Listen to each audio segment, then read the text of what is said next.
On peut me voir ou pas? Anne-Laure? Est-ce qu'Anne-Laure est là? On te voit déjà. Je suis là, André, on te voit. Ah, très bien. Excusez-moi, parce que comme je ne me vois pas, je ne sais pas quelle tête j'ai. Donc, bonjour à tous ceux qui nous ont rejoints. Avant d'ouvrir ce 12-14 qui est donc consacré à la loi SRU, je voudrais dire au nom de l'association Un Toit pour tous quelques mots d'hommage à François Gillet qui nous a quittés le 26 mars. Nous partageons l'émotion de ses proches et de tous ceux qui l'ont connu ou travaillé avec lui. François Gillet était impliqué dans l'activité d'Un Toit pour tous depuis une vingtaine d'années. Il était très engagé pour dénoncer le mal-logement, proposer des solutions et rendre effectif le droit au logement. Depuis 2006, il était président d'Un Toit pour tous Développement, structure qui achète et rénove des logements pour les mettre à disposition des personnes ou familles connaissant des difficultés économiques et sociales.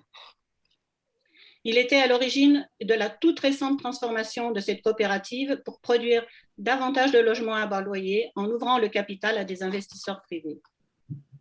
Le travail accompli sous sa responsabilité à Un Toit pour tous est considérable. Ce sont aujourd'hui plus de 400 logements que nous mettons à la disposition des ménages les plus pauvres dans l'agglomération grenobloise, dans le pays voironnais et dans la vallée du Grésivaudan. François poursuivait ainsi son engagement de maire pour promouvoir une autre politique de la ville, attentive à faire toute la place aux plus modestes. Il militait pour une application élargie de la loi SRU. Tout devait être mis en œuvre pour que les moyens soient à la hauteur des besoins. Il développait également un plaidoyer actif en direction des collectivités locales pour qu'elles revoient à la hausse leurs objectifs de construction de logements sociaux. Certains maires ici présents aujourd'hui peuvent en témoigner.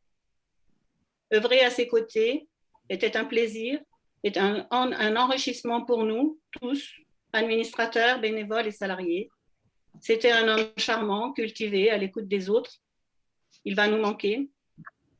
Nous garderons le souvenir d'un homme engagé, déterminé, rigoureux, qui avait le sens de l'action collective et de l'intérêt général. Merci. Je vais pouvoir laisser la parole à notre animateur de séance qui va vous expliquer comment se déroule ce 12-14. Bonjour à tous. Donc, au programme, l'obligation pour les communes de produire du logement social. Donc, quel avenir pour la loi SRU?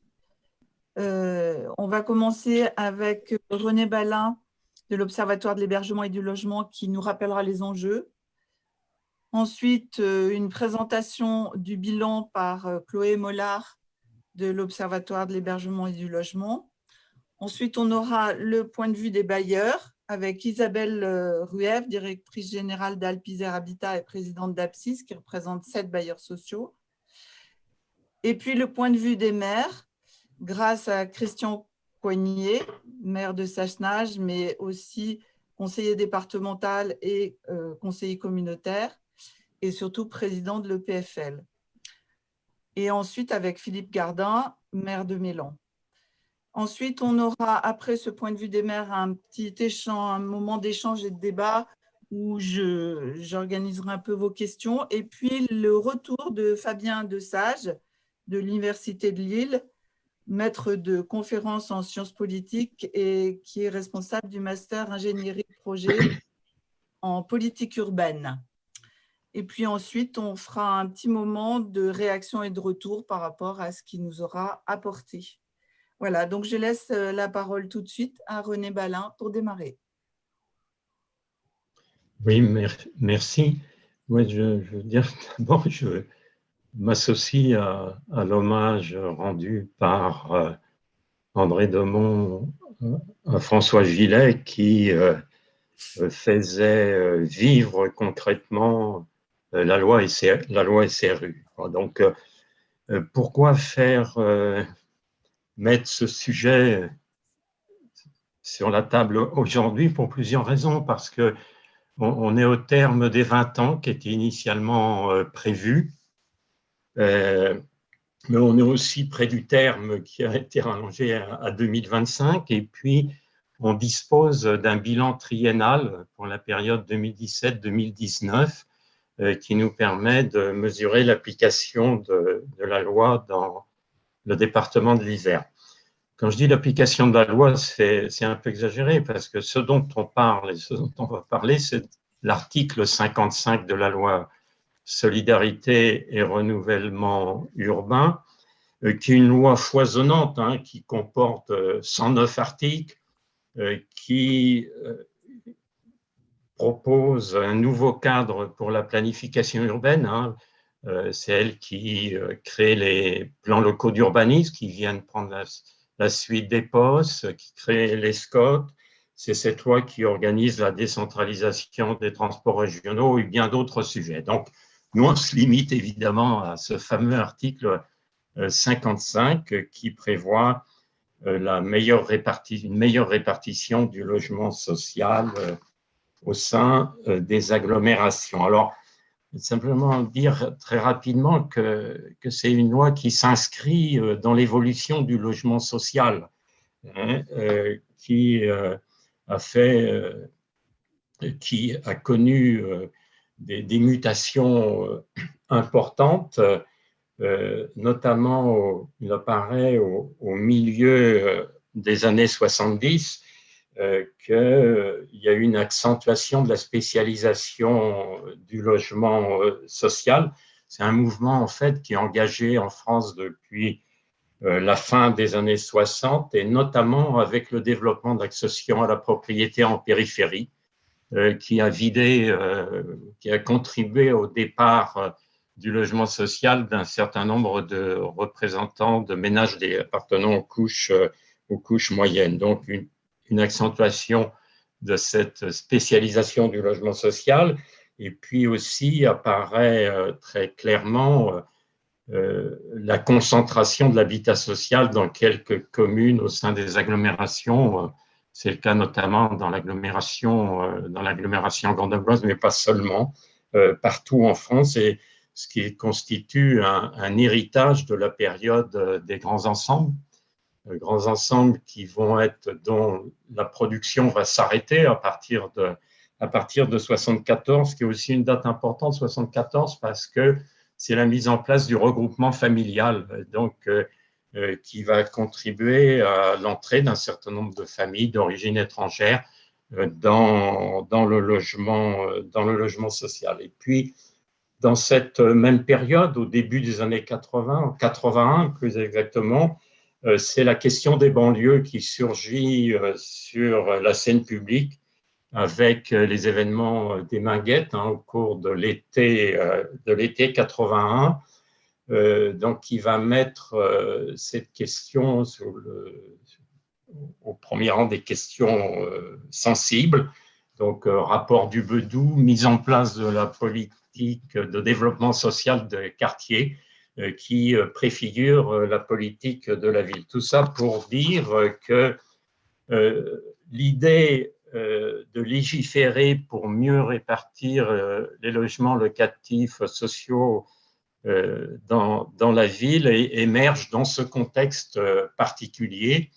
L'idée va cheminer lentement, va arriver à une première loi, à ce que soit débattue et promulguée la loi d'orientation pour la ville en 90, une loi qui, pour la première fois, donc, va prévoir la production de 20% de logements sociaux dans un certain nombre de communes urbaines. Entre 90 et 2000, notamment à partir de 93, cette loi va être vidée de son sens par un artifice particulier qui est que les gouvernements qui vont avoir la main à partir de 93 vont élargir la notion de logement social et y faire rentrer certaines fractions de l'accession sociale à la propriété au prétexte que du point de vue des plafonds de ressources, ce sont à peu près les mêmes que ceux qui sont requis pour entrer dans le logement social. Mais ce faisant, la loi de 90 n'aura que très peu d'effet. Donc, la question est reprise en 2000, et notamment portée par Louis Besson, qui, par un concours de circonstances, a été ministre du Logement entre 89 et 91, et donc qui avait porté la loi d'orientation pour la ville, et qui est un nouveau ministre du Logement à partir de 97, et qui va donc reprendre l'ouvrage en quelque sorte et intégrer dans la loi Solidarité et Renouvellement Urbain ce fameux article 55 qui fait obligation aux communes qui ne disposent pas de suffisamment de logements sociaux d'en construire suffisamment pour aboutir à un taux de 20% à l'horizon de 2020.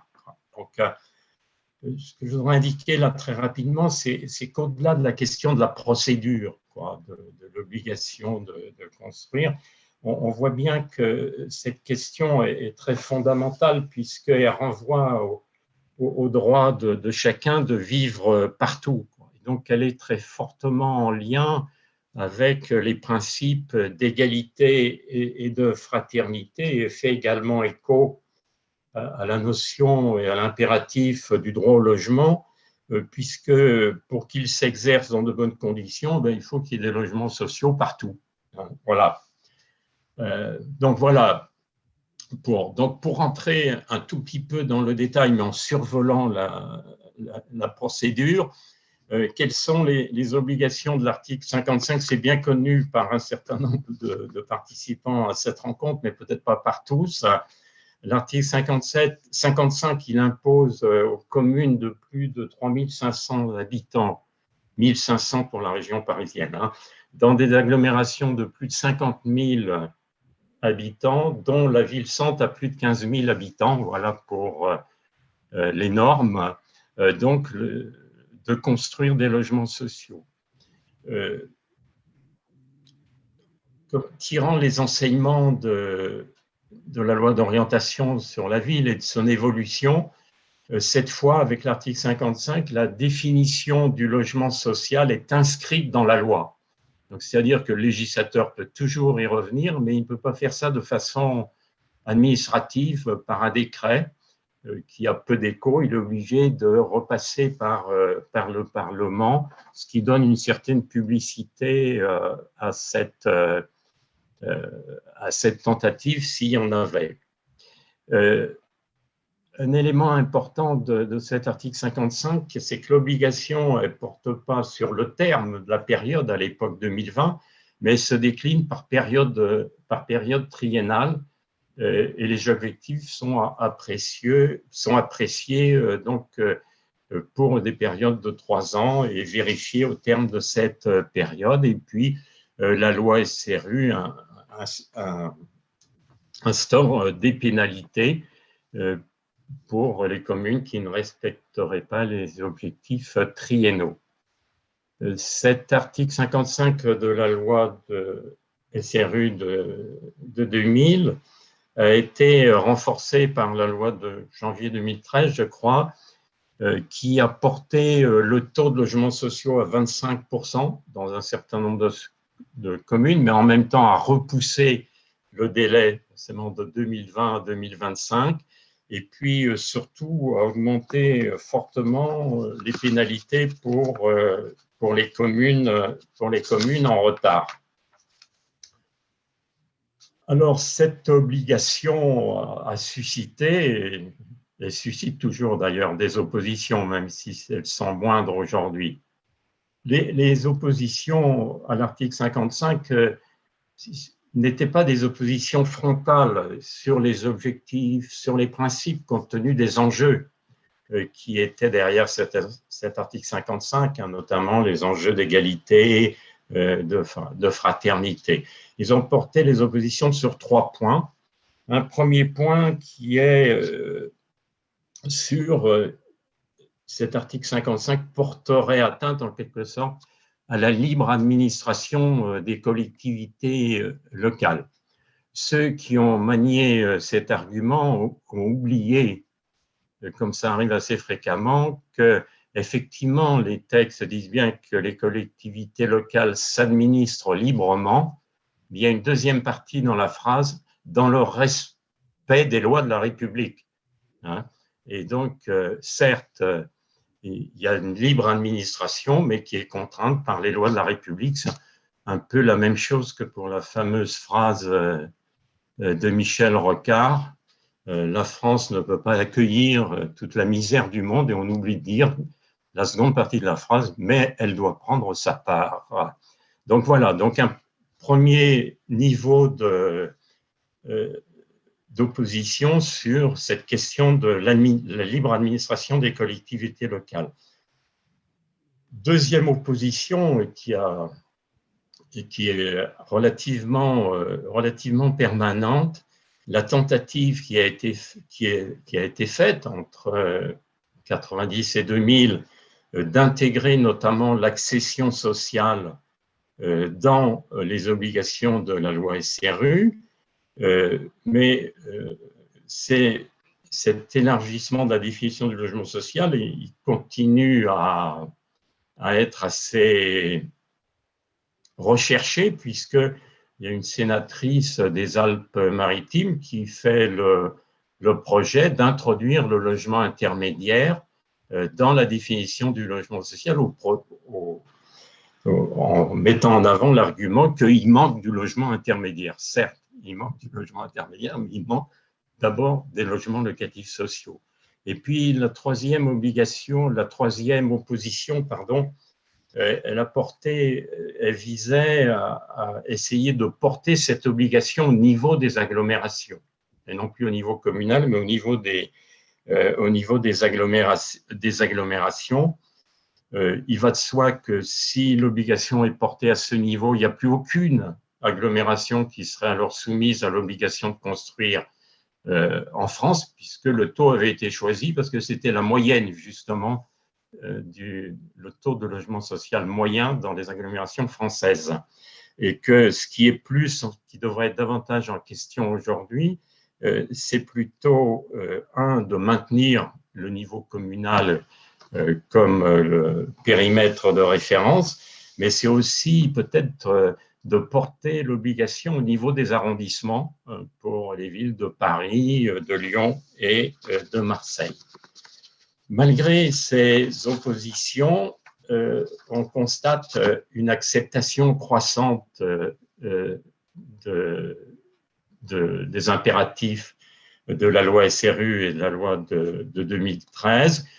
Il faut dire que les attitudes changent aussi parce qu'il y a eu une augmentation, je l'ai indiqué à l'instant, une augmentation assez forte des pénalités, et que ça fait réfléchir effectivement les élus locaux qui ne souhaitent pas, qui ne veulent pas, qui ne peuvent pas construire des logements sociaux sur leur territoire. Alors pourquoi une acceptation croissante? Parce qu'on est sorti de l'ère des grands ensembles, même si ils sont toujours là et il faut les traiter, ils font l'objet notamment de la politique de la ville, et qu'on assiste à une banalisation du logement social, un logement social qui se développe dans des opérations de petite taille, suivant des opérations mixtes construites avec les promoteurs privés, et que le logement social est souvent porteur de qualité architecturale et environnementale évidente. Deuxième élément qui explique cette accélération croissante, c'est la sensibilité des maires à la demande de logement de leurs administrés, qui ne peuvent pas, pour certains d'entre eux, accéder au logement locatif privé, dont pour l'agglomération grenobloise, on sait que les loyers du secteur locatif privé sont à peu près le double des loyers du secteur locatif social. Et donc, il s'agit là d'une solution évidente et qui est importante pour un certain nombre de ménages dans les différentes communes. Et puis, un autre élément qui est important dans cette dynamique d'acceptation de la loi SRU et de ses impératifs, c'est le fait que les obligations de la loi sont aujourd'hui relayées par les intercommunalités dans les PLH et qu'elles sont largement prises en compte à cette échelle-là. Voilà, rapidement, 2 points encore à voir avec vous. Revenir souligner quelques acquis de l'article 55. Un acquis évident sur la production de logements sociaux. En 20 ans, entre 2000 et 2019-2020, un logement social sur 2 construits en France l'a été dans les communes assujetties aux obligations de l'article 55. Et si la loi est respectée, à l'échéance de 2025, il y aura encore 600 000 logements produits dans ces communes. Ça, c'est un acquis évident. Un autre acquis évident, c'est sur la répartition du logement social, hein, entre les communes, puisque cette obligation a concerné à peu près 2000 communes en France, mais avec un effet correcteur relativement long du fait de l'importance du stock de logements sociaux accumulés. Et puis, un acquis qui est plus incertain concernant la mixité sociale, pour lequel le rôle des attributions apparaît plus important, mais Fabien de ça, je reviendrai peut-être sur cette question en conclusion. Et puis un dernier point pour indiquer qu'il s'agit derrière cet article 55, je l'ai dit, d'un acquis de société. Lors d'un colloque qui était consacré à la loi SRU, au bilan de la loi SRU fin janvier, il y a donc quelques semaines, une interpellation de Louis Besson pour dire qu'il fallait mettre les résultats de l'application de la loi SRU sous le regard des citoyens. C'est un peu l'objet de cette rencontre aujourd'hui, qui ne doit pas faire oublier que malgré les acquis, la mobilisation est nécessaire dans la durée des acteurs politiques et sociaux, des autorités morales. Qu'est-ce que je vise là? C'est des autorités comme celle qu'a pu représenter l'abbé Pierre, dont la dernière sortie officielle, publique, disons, en 2006, a été pour se rendre au Parlement, où était débattu un projet de loi qui visait à intégrer l'accession sociale dans la définition du logement social, et sa présence a suffi pour faire basculer la majorité dans le sens d'un maintien des obligations initiales de la loi SRU. Voilà. Et puis, je l'ai dit tout à l'heure, on arrive bientôt à l'échéance 2025. Par rapport à cette échéance, un rapport récent de la Cour des comptes, hein, il est du 10 mars dernier, indique que pour la moitié des 1100 communes qui sont encore en retard, l'objectif ne sera sans doute pas tenu, quoi. Alors, si on ne veut pas qu'il y ait une prime pour les communes qui n'ont pas respecté la loi, il faut envisager une poursuite sous des formes à trouver un maintien de cette obligation au-delà de 2025. C'est actuellement en débat. La ministre du Logement porte cette question-là qui devrait être intégrée dans un projet de loi qui va arriver en débat au Parlement dans les semaines à venir. Voilà rapidement pour le bilan. Merci beaucoup. N'oubliez pas que vous avez la possibilité de commencer à poser vos questions, soit sur la partie questions-réponses, soit vous levez la main et je vous donnerai la parole au moment de l'échange, des échanges et du débat. Chloé, c'est à toi. Merci. Avant de commencer sur le bilan, je voulais rappeler quelques éléments là, qui viennent d'être dit par René. Donc, les obligations SRU, elles sont pour l'instant fixées jusqu'en 2025. Ça impose donc à un certain nombre de communes d'atteindre 20% à 25% de logements sociaux sur leur territoire. Et ces obligations-là, elles sont déclinées par période de 3 ans sous des objectifs triennaux, avec des objectifs quantitatifs. C'est un nombre de logements sociaux qui doivent être produits par chaque commune pour pouvoir rattraper leur retard d'ici 2025. Et aussi un objectif qualitatif depuis 2013 qui impose à ces communes sur le nombre de logements sociaux qu'ils vont produire tous les 3 ans, qu'il y ait un minimum de 30% de PLAI, donc de logements très sociaux destinés aux ménages les plus pauvres. Donc, quelques perspectives nationales et locales. En 2017, donc au début de la dernière période triennale, on avait à l'échelle nationale 2091 communes qui étaient concernées par les obligations. Donc, ce sont des communes de plus de 3500 habitants, comprises dans une agglomération de plus de 50 000 habitants. Sur ces 2091 communes, il y en avait 1100 qui étaient encore en déficit de logements sociaux en 2017 et qui étaient donc soumises à des objectifs de rattrapage pour la période 2017-2019. Donc, après 20 ans d'application de cette loi et à l'aune du terme des obligations dans 5 ans, qui date à laquelle c'est prévu pour l'instant, on a donc à l'échelle nationale 53% des communes concernées par cette loi qui n'ont toujours pas atteint leurs objectifs finaux. À l'échelle régionale, Auvergne-Rhône-Alpes, c'est 58% des communes qui n'ont toujours pas atteint leurs objectifs. Et à l'échelle de l'Isère, 50% des communes qui n'ont toujours pas atteint leurs objectifs. Donc, on a un peu plus de la moitié des communes qui ont encore des efforts à faire pour pouvoir atteindre les 20 ou 25% de logements sociaux. À l'échelle de l'Auvergne-Rhône-Alpes, donc de la région, il y a 147 communes qui étaient déficitaires en logements sociaux en 2017, dont 27 communes qui étaient situées en Isère, donc soit 18% de l'ensemble des communes déficitaires au niveau de la région. L'Isère se place en troisième position parmi les plus mauvais élèves de la région, derrière le Rhône qui a 46 communes en déficit de logement et derrière la Haute-Savoie avec 29 communes concernées.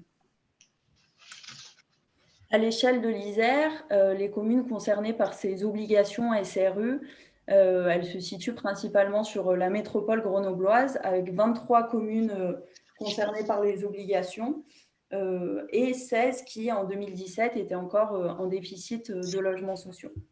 Je vais me concentrer plus sur les objectifs triennaux, donc un nombre de logements sociaux à produire sur une période de 3 ans. Donc là, on va parler de la dernière période 2017-2019. Donc c'est un objectif qui est fixé à chaque commune déficitaire selon le nombre de logements sociaux qu'elle doit atteindre d'ici 2025. Sur les 27 communes en déficit, il y en a 14 qui ont atteint leurs objectifs quantitatifs et qualitatifs en Isère. Donc, c'est 52% des communes. C'est un petit peu plus qu'à l'échelle régionale où on a 48% des communes qui ont atteint l'ensemble de leurs objectifs pour la période. On a en Isère 10 communes qui ont atteint seulement une partie de leurs objectifs. Donc une commune qui a atteint le nombre de logements sociaux à produire, mais par contre qui n'a pas produit suffisamment de PLAI. 9 communes qui n'ont pas atteint leur objectif quantitatif, mais par contre dans les logements produits, il y avait bien 30% de PLAI. Et 3 communes qui n'ont atteint ni leur objectif quantitatif, ni leur objectif qualitatif. Donc ça fait en tout 13 communes qui n'ont pas atteint leurs objectifs triennaux sur la période 2017-2019. Quand on regarde sur l'ensemble de cette période, on a donc 85% des communes, des 27 communes qui ont bien atteint leurs objectifs, donc qui ont construit un minimum de 30% de PLAI. Et par contre, 56% des communes qui n'ont pas atteint leur objectif quantitatif. Et c'est sur cet objectif-là qu'on va revenir un petit peu. Donc, quand on regarde à l'échelle des 27 communes, la somme du nombre de logements sociaux qui devaient être produits sur cette période et sur ces 27 communes, c'était 3206 logements. Et quand on regarde fin 2019, on a finalement 4711 logements qui ont été produits si on assemble toute la production de logements sociaux sur ces 27 communes-là. Donc, c'est un objectif qui est dépassé. Mais quand on regarde à l'échelle des communes, et c'est bien à l'échelle des communes que se fixent ces objectifs et ces obligations, il y a quand même de fortes disparités.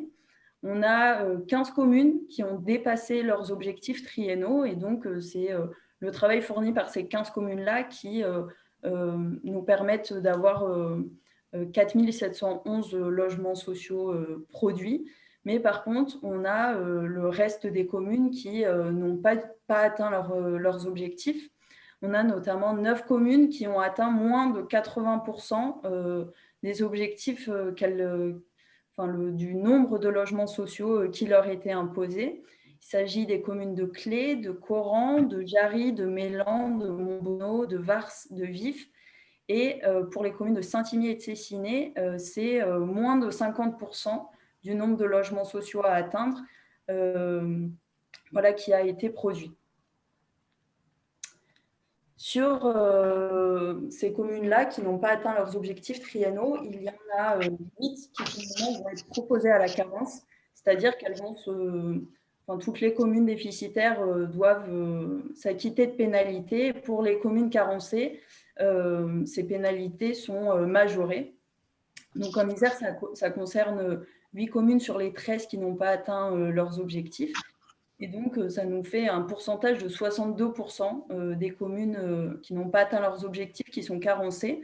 C'est un taux qui est supérieur à ce qu'on observe à l'échelle nationale, où c'est seulement 46% des communes qui n'ont pas atteint leurs objectifs qui sont carencées, et donc sur lesquelles l'État exerce une pression plus forte pour qu'elles puissent être à la hauteur des obligations. Pour finir, je voulais revenir sur les enjeux de cette loi en rappelant le nombre de ménages qui sont toujours en attente de logements sociaux fin 2019. Donc, à l'échelle de l'Isère, c'était plus de 23 000 ménages qui avaient déposé une demande de logement social et qui n'ont pas eu de réponse à la fin de l'année à cette demande. Et quasiment 13 000 ménages à l'échelle de la métropole grenobloise. C'est des nombres qui sont en augmentation. En Isère, le nombre de ménages toujours en attente de logement social à la fin de l'année, il a augmenté de 32% en 4 ans et de 19% en 4 ans sur la métropole grenobloise. Je voulais aussi rappeler, parmi ces ménages qui sont en demande et dont la demande n'est pas satisfaite, la part et le nombre de ménages qui se trouvent sous les plafonds PLAI. Donc, c'est pourquoi la loi SRU demande qu'il y ait un minimum de 30% de logements PLAI dans la production qui est faite sur les communes carencées. Donc, en Isère, c'était plus de 13 000 ménages qui étaient sous les plafonds PLAI et dont la demande de logement social n'a pas été satisfaite, soit 59% de ces ménages-là. Donc, on voit qu'il y a une demande assez forte à laquelle il convient de répondre. Je vous ai mis ensuite là tous les tableaux qui permettent de faire le bilan des communes qui ont atteint leur objectif ou non. Et on pourra y revenir si vous avez des questions. Quoi qu'il arrive, le support vous sera envoyé par mail, donc vous pourrez le consulter ensuite. Merci Chloé pour cet exposé. Maintenant, on voudrait avoir la parole des bailleurs et donc celle d'Isabelle Rueff.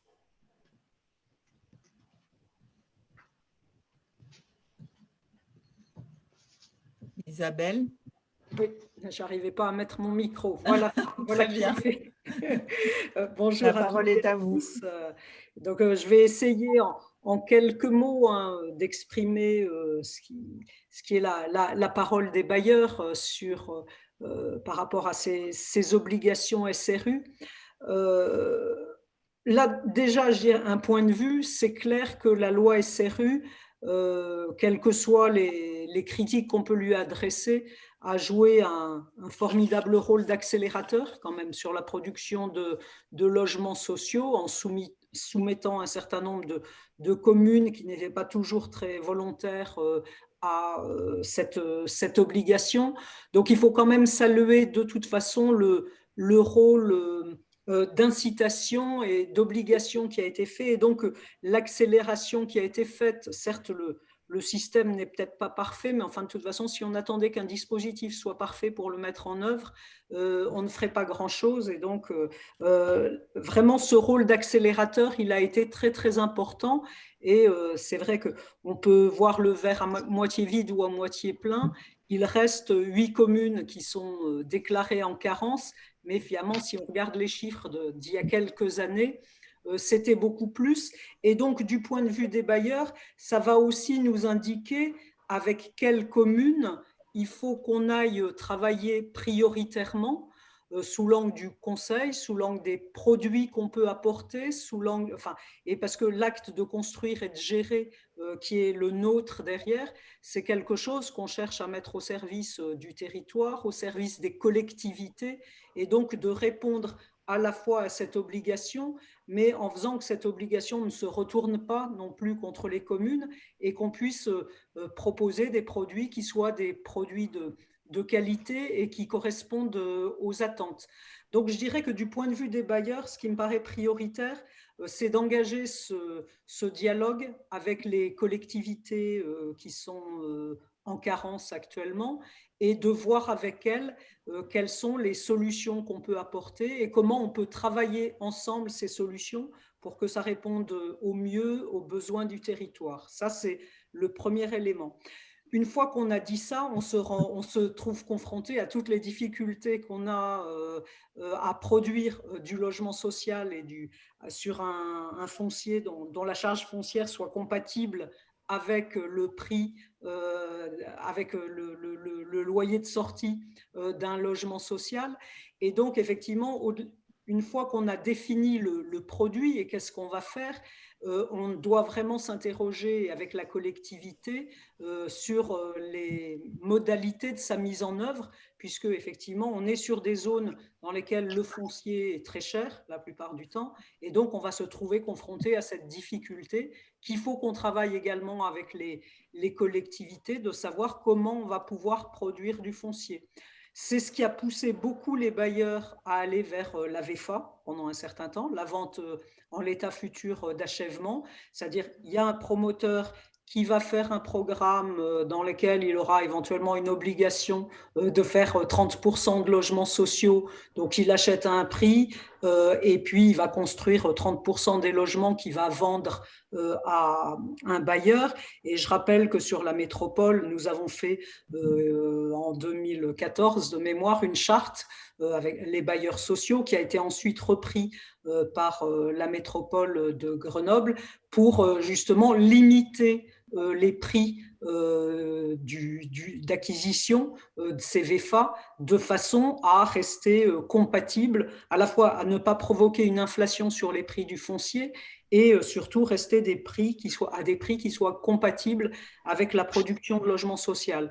Donc la VEFA a été une partie de la réponse que nous avons pu apporter, mais effectivement, la VEFA est quelque chose qui peut être relativement frustrant du point de vue d'un bailleur aussi. Et on a essayé d'améliorer cette VEFA, mais c'est quelque chose qui peut être frustrant du côté d'un bailleur de ne pas pouvoir intervenir en maîtrise d'ouvrage direct, c'est-à-dire faire des choses qui répondent, des produits qui correspondent complètement à nos référentiels, à ce que nous souhaitons faire, à des modes de chauffage, à des économies, à des constructions qui permettent d'avoir des charges locatives basses, notamment au niveau du chauffage, le thermique, etc. Donc, de ce point de vue-là, il y a toujours une frustration. Et puis, l'inconvénient, quand on dit que dans un programme, il y a 30% de logements sociaux, ça veut dire qu'il y a 70% de logements qui ne sont pas sociaux dans ce programme. Et donc, mécaniquement, la part de logements sociaux, elle ne va pas augmenter de façon très forte, sauf à faire d'énormes programmes. Donc ça, c'est le premier aspect.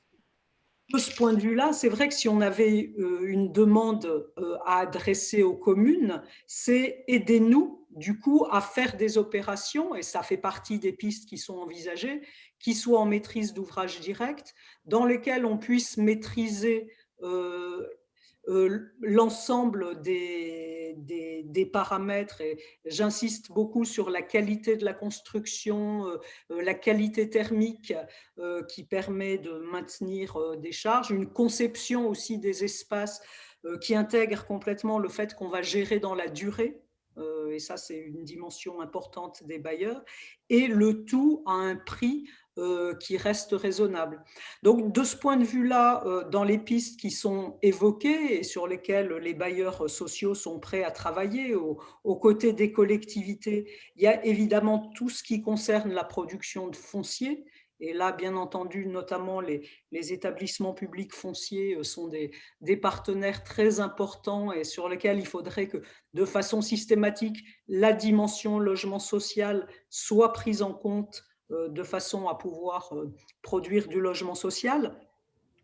Le deuxième aspect, bien entendu, c'est l'activation des aides et notamment le fait que les communes SRU qui n'ont pas respecté leurs obligations soient soumises à une amende. C'est comment cette amende va pouvoir être recyclée en aide à la production de logements sociaux. Et donc là aussi, ça permet d'accélérer et de faire qu'il y a, vous savez, en matière d'emploi, on parle souvent de l'activation des dépenses. Là, je crois qu'il faut vraiment qu'on mise complètement et aux côtés des collectivités sur cette activation des dépenses, c'est-à-dire sur l'utilisation des amendes versées pour produire dans ces communes des logements sociaux. La difficulté aussi de l'équation par laquelle on se trouve confronté, c'est que comme les programmes sont maintenant des programmes qui sont plus petits, qui sont moins élevés, avec un peu moins de logements, là aussi, il faut multiplier le nombre d'opérations pour produire le nombre de logements suffisants. Et bien entendu, une petite opération au logement coûte quand même beaucoup plus cher qu'une grosse opération. Alors, mais là encore, ça n'est pas pour critiquer cette tendance, parce que la logique, c'est quand même, si on veut une mixité, si on veut une ville dans laquelle on vive bien et dans laquelle les gens se sentent bien et sans difficulté pour le vivre ensemble, c'est vrai que on voit ce qu'ont produit les très grands ensembles, mais il y a sans doute aussi, et ça c'est dans le dialogue qu'on doit avec les collectivités, une taille optimale à trouver d'opération qui permet à la fois de garantir le bien vivre ensemble, mais qui soit compatible avec des objectifs quantitatifs qui, sinon, ne peuvent pas être atteints. Donc voilà, en fait, une première série de réflexions, je crois, qui est très présente chez les bailleurs. Le recours à la VFA pour arriver à faire, la volonté de pouvoir produire en maîtrise d'ouvrage direct et surtout vraiment un appel aux collectivités en disant utilisez-nous comme des partenaires dans ce genre d'opération. On a partie liée et pour loger des gens qui sont à ressources modestes, il faut vraiment qu'on travaille tous ensemble pour arriver à déterminer le type de produit, le type d'habitat dans lesquels ils seront le mieux, dans lequel ils seront associés éventuellement au projet, dans lequel ils seront vraiment partie prenante. Donc prenez-nous comme une des parties prenantes de l'opération et on travaillera bien mieux tous ensemble. Merci beaucoup. On reviendra vers vous certainement tout à l'heure. J'ai peut-être un petit point aussi, excusez-moi, oui. que je voudrais compléter, puisque, en fait, comme l'a dit René Balin, l'interrogation actuelle, elle est sur la prolongation ou non de l'obligation de la loi SRU au-delà de 2025. Je pense qu'il est nécessaire sans doute de prolonger ce dispositif de façon à, je répète, garantir cette nécessaire mixité et à trouver une répartition harmonieuse des personnes à ressources modestes sur le territoire. Bien entendu, c'est dépendant aussi, ne l'oublions pas, de tous les équipements, des transports, d'un certain nombre de choses, c'est-à-dire qu'il faut penser l'habitat comme en soi, enfin de façon très globale, et dire si on met des logements magnifiques mais au milieu de nulle part, des personnes à ressources modestes risquent de ne pas y trouver leur compte non plus. Il faut être proche des zones d'emploi, il faut avoir un système de transport qui soit compatible avec les dépassements. Donc, c'est pour ça qu'il faut, quand je disais, lancer cet appel aux élus de façon globale. Et puis, pour la prolongation, finalement, si on prend l'exemple de ce qui a été fait en 2013, c'est qu'il y a eu une prolongation, mais parallèlement une augmentation de l'obligation. Sinon, on arriverait simplement à une dilution dans le temps et un étalement de cette obligation qui, évidemment, sur un plan social, ne serait pas du tout acceptable. Donc, la prolongation, pour moi, enfin, et de mon point de vue, elle doit nécessairement s'accompagner d'une accentuation de l'obligation qui est faite aux collectivités. Merci beaucoup. Du côté des maires, on vous écoute, Christian Coignet. Oui, bonjour à tous. Alors, du côté des maires, c'est un peu plus partagé, même si aujourd'hui, on peut dire que la loi SRU est acceptée par tous les maires, qui a, à part, bien entendu, quelques exceptions encore avec quelques maires réfractaires, mais en majorité, les maires acceptent cette obligation. Alors moi, je rappelle souvent l'exemple de Sassenage à chaque fois que l'occasion m'en est donnée, et elle est fréquente, cette occasion, donc je vais encore la rappeler une fois. À Sassenage, on a un exemple qui est flagrant sur l'acceptation des logements sociaux. On a un quartier qui est le quartier de la Falaise. Je pense que tout le monde connaît ce quartier-là, qui est l'ancien quartier de Sassenage, proche de la Falaise, donc un quartier des années 60-70, où à l'époque on construisait beaucoup. Dans ce quartier où il y a beaucoup de tours et beaucoup d'immeubles, qui tranchent d'ailleurs avec le reste de l'urbanisation de Sassenage, ces immeubles sont en majorité de l'accession. Et il y a effectivement des logements sociaux. Il y a 8% de logements sociaux sur l'ensemble du quartier de la Falaise, 8% de logements. On a un autre quartier, qui est le quartier de l'Ovalie, qui est un quartier aéré, qui est autour d'un parc, entouré de verdure. Dans ce quartier, il y a 35% de logements sociaux. Tout le monde veut habiter à l'Ovalie. Donc, et personne ne veut habiter dans le quartier de la Falaise. Enfin, moi, en tout cas, les gens sont plus réfractaires. Sachant que quand il y a un problème social, un problème de délinquance, ben, il se trouve dans le quartier de la Falaise, où il y a pourtant que 8% de logements sociaux. Ça veut dire quoi? Ça veut dire que la forme urbaine est importante, la mixité également est importante. Sur l'Ovalie, on a une mixité très partagée, très acceptée, avec des maisons, avec des logements sociaux, des logements en accession, des logements en accession sociale. Et d'ailleurs, je défie quiconque d'aller trouver celui qui ne connaît pas où sont les logements sociaux sur l'Ovalie.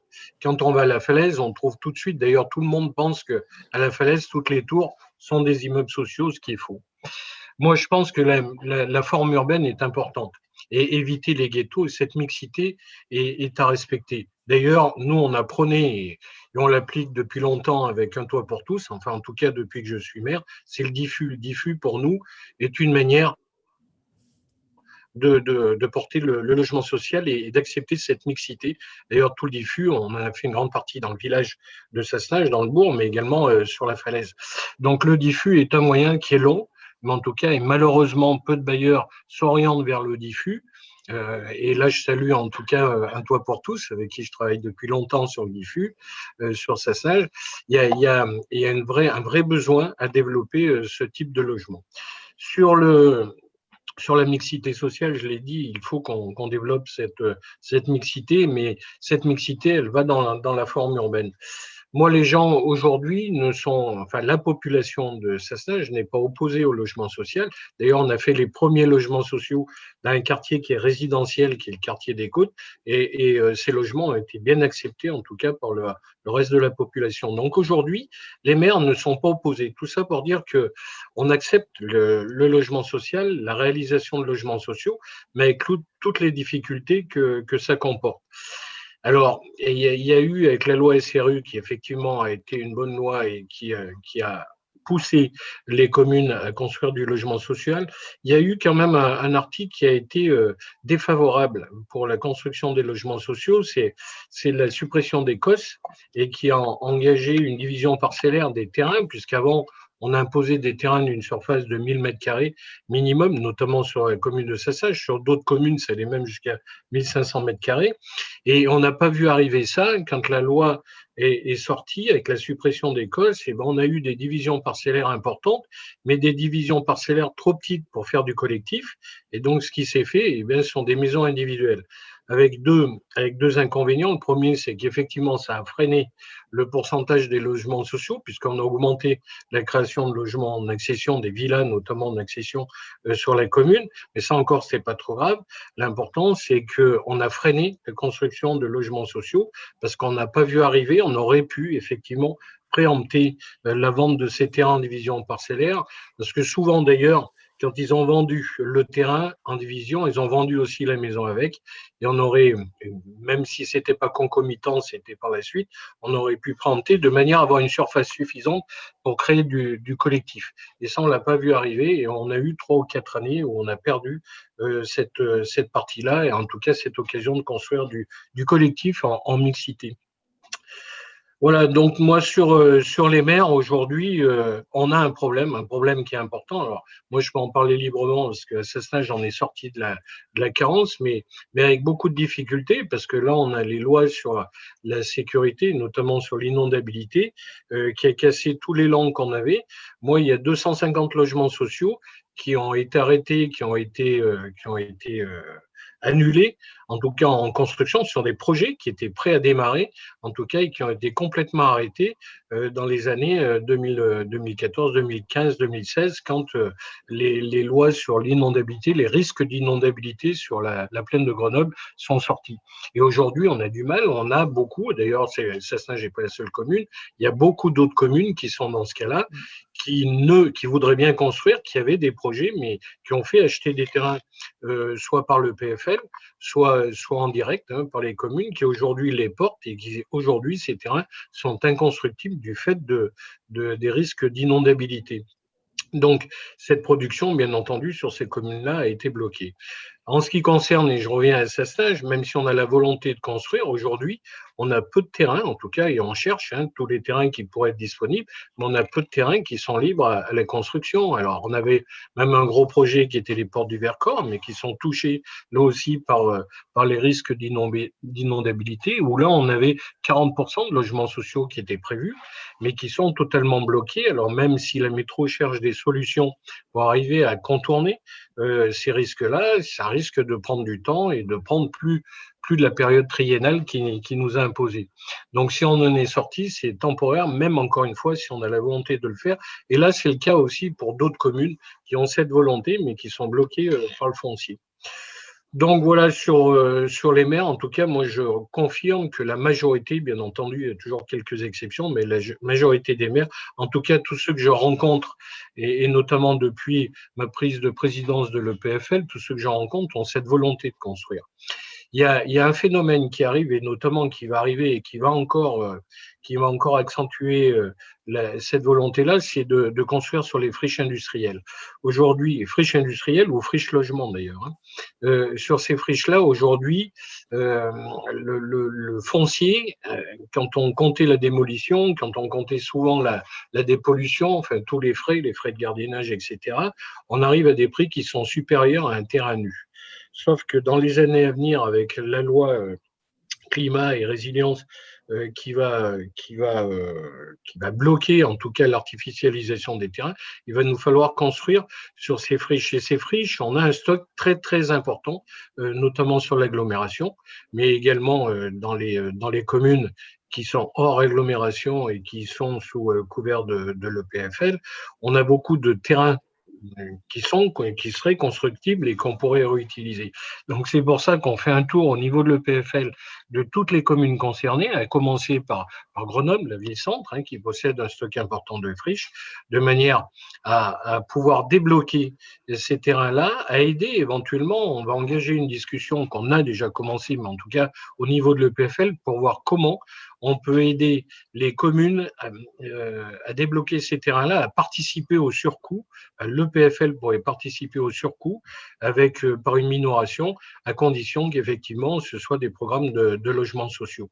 Donc ça, on est en train de le mettre en place. On fait un tour toutes les communes qui sont concernées.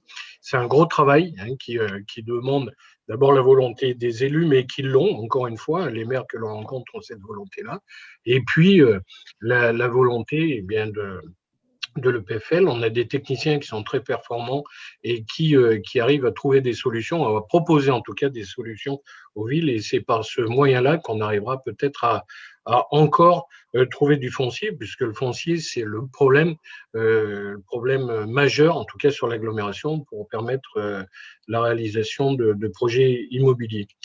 Voilà, en ce qui concerne le PFL, sur la pérennité après 2025, moi, je suis d'accord pour pérenniser, pour continuer, parce qu'on n'y arrivera pas. Forcé, il y a des communes, et vous l'avez dit, ces communes n'arriveront pas en 2025 à 25%. Donc, il nous faut continuer et continuer avec quoi? Avec les obligations du PLH. Moi, je pense que la période triennale, eh bien, même si elle paraît courte aujourd'hui au regard de la durée de développement des projets immobiliers, il y a quelques années, en 3 ans, on pouvait sortir un projet immobilier. Aujourd'hui, il faut 4, 5, voire 6 ans pour sortir des projets immobiliers, voire même quelquefois 10 ans. Et moi, le projet que j'ai sorti de la falaise de 400 logements, il a fallu 10 ans pour arriver à sortir, au regard, encore une fois, des risques d'éboulement qui touchaient ce terrain-là. Donc, il y a les risques qui nous bloquent, les risques qui bloquent. Et là, encore une fois, moi, j'attendais quand il y a eu les partenariats avec, les conventions de partenariat entre l'État, la métropole et les communes pour arriver à trouver des solutions sur la construction, je m'attendais justement à ce qu'on travaille sur ces terrains-là de manière à ce que tout le monde se mette autour de la table, y compris l'État, pour arriver à accélérer les procédures de déblocage de ces terrains qui étaient touchés par les risques. Et on voit que ça n'a pas été le cas. En tout cas, ces conventions n'ont rien accéléré du tout et pour moi, elles n'ont servi pas à grand-chose. En tout cas, aujourd'hui, voilà, une grande partie des terrains sont bloqués par les risques d'inondabilité. Ça ne va pas aller en s'arrangeant. On sait que dans le temps, les risques d'inondabilité vont être encore accrus et encore plus performants. Ça veut dire qu'il faut qu'on se mette tous autour d'une table pour trouver des solutions sur ces terrains-là. Pourquoi pas sur pilotis ou etc. ou d'autres solutions. Mais en tout cas, il faut qu'on trouve ensemble des solutions et c'est seulement ensemble qu'on réussira. Voilà. Pour revenir sur la pérennisation après 2025, oui, il y a les PLH. Il faut que les PLH continuent à encadrer sur des périodes triennales de manière à obliger les communes à construire, à trouver des solutions, des engagements, puisque je rappelle quand même que les engagements triennaux sont des engagements également des communes, des maires, qui est un engagement qui est partagé avec l'État et avec l'intercommunalité. Voilà. Il y a aussi un dernier problème, c'est les recours.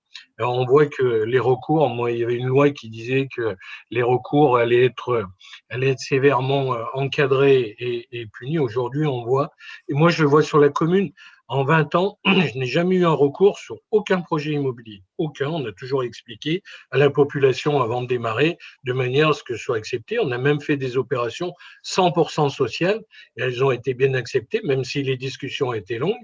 Mais il a fallu expliquer ça à la population. Ça a été accepté. On n'a jamais eu de recours sur ces opérations-là. Depuis 1 an et demi, alors c'est peut-être une concomitance avec le PLUI, mais en tout cas, depuis le PLUI, on peut dire qu'on a des recours, on a les premiers recours et les 2 ensembles immobiliers qu'on lance actuellement en collectif, eh bien, ont des recours et de nombreux recours contre ces projets. Donc, moi, je pense aussi que la loi sur les recours devrait être plus sévère pour les recours qui sont non légitimes. Parce qu'aujourd'hui, les populations, malheureusement, vivent en urbain, mais ne veulent pas partager. Ils sont en urbain, ils ont un terrain à côté d'eux, et ils veulent pas que ça bouge, et ils veulent pas de logement à côté d'eux parce qu'ils ont peur des nuisances. Ils ont surtout peur d'une dévalorisation de leurs biens, ce qui est faux, absolument faux. Et on a beau leur expliquer que on est en ville et que l'urbain, les biens se valorisent, mais au contraire de ce qu'ils pensent, et que plus on sera, de toute façon, on est plus nombreux, il faut construire la ville sur la ville. Mais ça, on a beau l'expliquer, ces gens-là ne veulent pas comprendre et ils déposent des recours parce que ils ont une atteinte à leur bien. Voilà. Donc il y a ça. Il faut vraiment qu'on travaille ensemble sur les recours et que les lois soient un peu plus précises et se durcissent. Il faut, de manière à éviter d'allonger les projets immobiliers pour rien. Et puis voilà, quoi. Et assurer la pérennité après 2025 encadrée par les PH. Voilà, je ne sais pas si j'ai été clair, mais en tout cas, voilà un peu la position Merci des beaucoup. maires. On reviendra vers vous tout à l'heure. Je pense qu'il y aura certainement des questions qui vous seront Avec adressées. plaisir. Et donc, on écoute Philippe Cardin, maire de Mélan. Oui, bonjour à toutes, bonjour à tous. Le logement, pour beaucoup de personnes, c'est avant tout un héritage. On hérite à titre personnel. Mais c'est vrai aussi pour les communes, les métropoles. Nous sommes dans un héritage. Et moi, je suis un maire, ça fait pas un an que je suis maire. Et donc, c'est d'autant plus vrai pour moi de retrouver cela. Et ça me permet de faire un clin d'œil. La plupart des logements sont construits pour des dizaines d'années, voire 50 ans, c'est-à-dire 50 ans, quand François Gillet était maire de Mélan en 1971. Et il a construit deux quartiers, les deux quartiers de Mélan qui sont les quartiers où il y a des logements sociaux, le quartier des Béalières, le quartier des Buclos-Grand-Pré, où 40%, plus de 40% des logements sont des logements sociaux. Et aujourd'hui, c'est les seuls quartiers où il y a des logements vraiment sociaux à Mélan. Donc, c'est un petit clin d'œil à ce maire et dans les pas duquel je me place et toute l'équipe municipale se place. Donc, voilà, son attachement à un toit pour tous fait que nous avons un petit partenariat privilégié avec un toit pour tous. On n'oublie pas notre ancien maire. Voilà, donc héritage, et donc on ne peut pas gérer les choses sur le mandat. Et il faut avoir une politique de long terme sur ces questions-là. Et donc, effectivement, il faudra pérenniser, de mon point de vue, les objectifs à atteindre au-delà de 2025, parce que pour les villes comme Mélan, ils ne seront pas atteints. Trop longtemps, la ville a fait une politique de l'autruche en pensant que ça allait passer, que c'était une mode qui allait passer. Voilà, donc on ne va pas pouvoir rattraper en quelques années 20 ans de retard. Ce n'est pas possible, ça n'a pas de sens d'ailleurs, au sens de la ville, même s'il faut aller assez vite. Le principal problème que nous rencontrons dans cette ville, c'est le problème du foncier, en fait, de la maîtrise foncière. Christian Coignet vient juste d'en parler avec le PFL, qui est l'outil qui nous permet de… C'est quand même un vrai souci dans les villes comme Mélan, la maîtrise du foncier et la spéculation foncière qui vont avec. Le PLUI a essayé d'encadrer ça, mais ce n'est pas simple, parce qu'il y a des effets qui, comme ça a été dit aussi par Christian Coignet, sur la division des parcelles, qui sont très difficiles à contrôler par les communes. Et aussi, quand on donne du droit à construire quelque part pour permettre l'émergence de logements, eh bien, on donne de la valeur foncière. Et du coup, c'est difficile pour la puissance publique de contrôler le foncier. Le second problème de notre ville, comme celle de Sassenage, mais aussi comme la ville de Cessinay, c'est le plan de prévention des risques d'inondation qui touche principalement nos communes. Et on a affaire à des injonctions contradictoires de l'État qui nous forcent comme maire à faire du logement social, et puis aussi qui nous interdit de faire quoi que ce soit dans les zones dites inondables, ce qui se comprend aussi, puisqu'on doit aussi protéger les populations. Donc, c'est quand même, je voulais le souligner, et par exemple, Guillaume Dissy, le maire de Cessinay, me disait encore hier que 80% des endroits constructibles de sa commune sont inondables, et que du coup, l'équation est quand même compliquée. Enfin, ce qui est important, même avec un an d'expérience seulement, c'est que le logement social, c'est aussi l'accompagnement social. Isabelle Rueff l'a dit. Pour moi, c'est fondamental.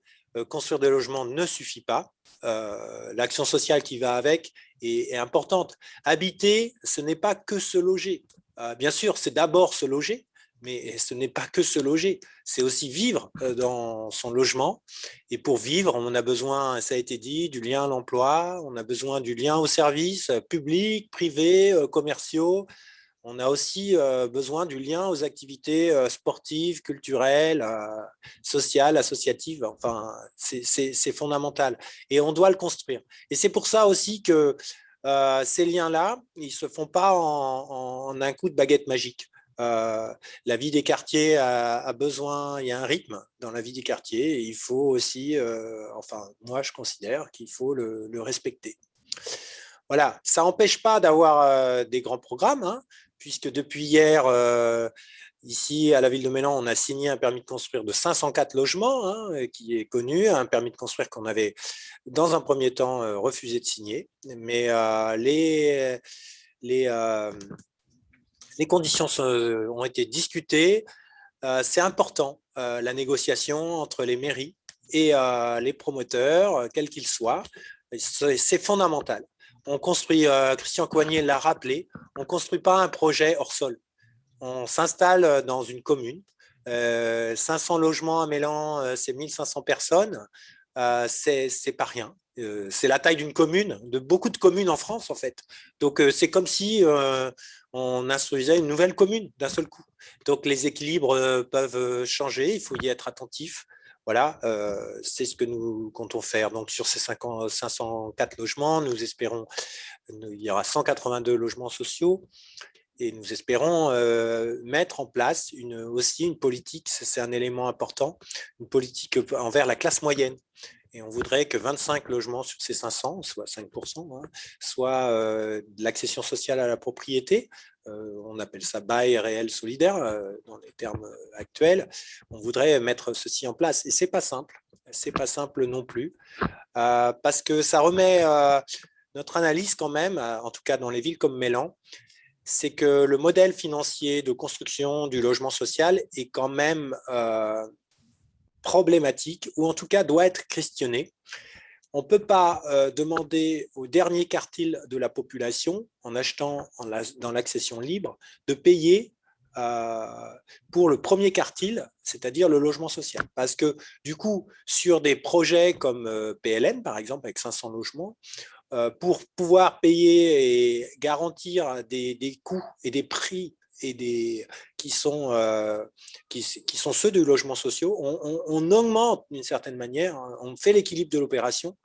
Il y a un équilibre global à trouver et il est porté du coup sur l'accession libre, ça augmente les prix de l'accession libre d'une certaine manière. Et du coup, on a deux franges de la population et il nous manque la classe moyenne. Donc, c'est pourtant important pour nous, non seulement de remplir nos obligations. Pour nous, à Mélan, c'est 35% de logements sociaux sur l'ensemble des projets.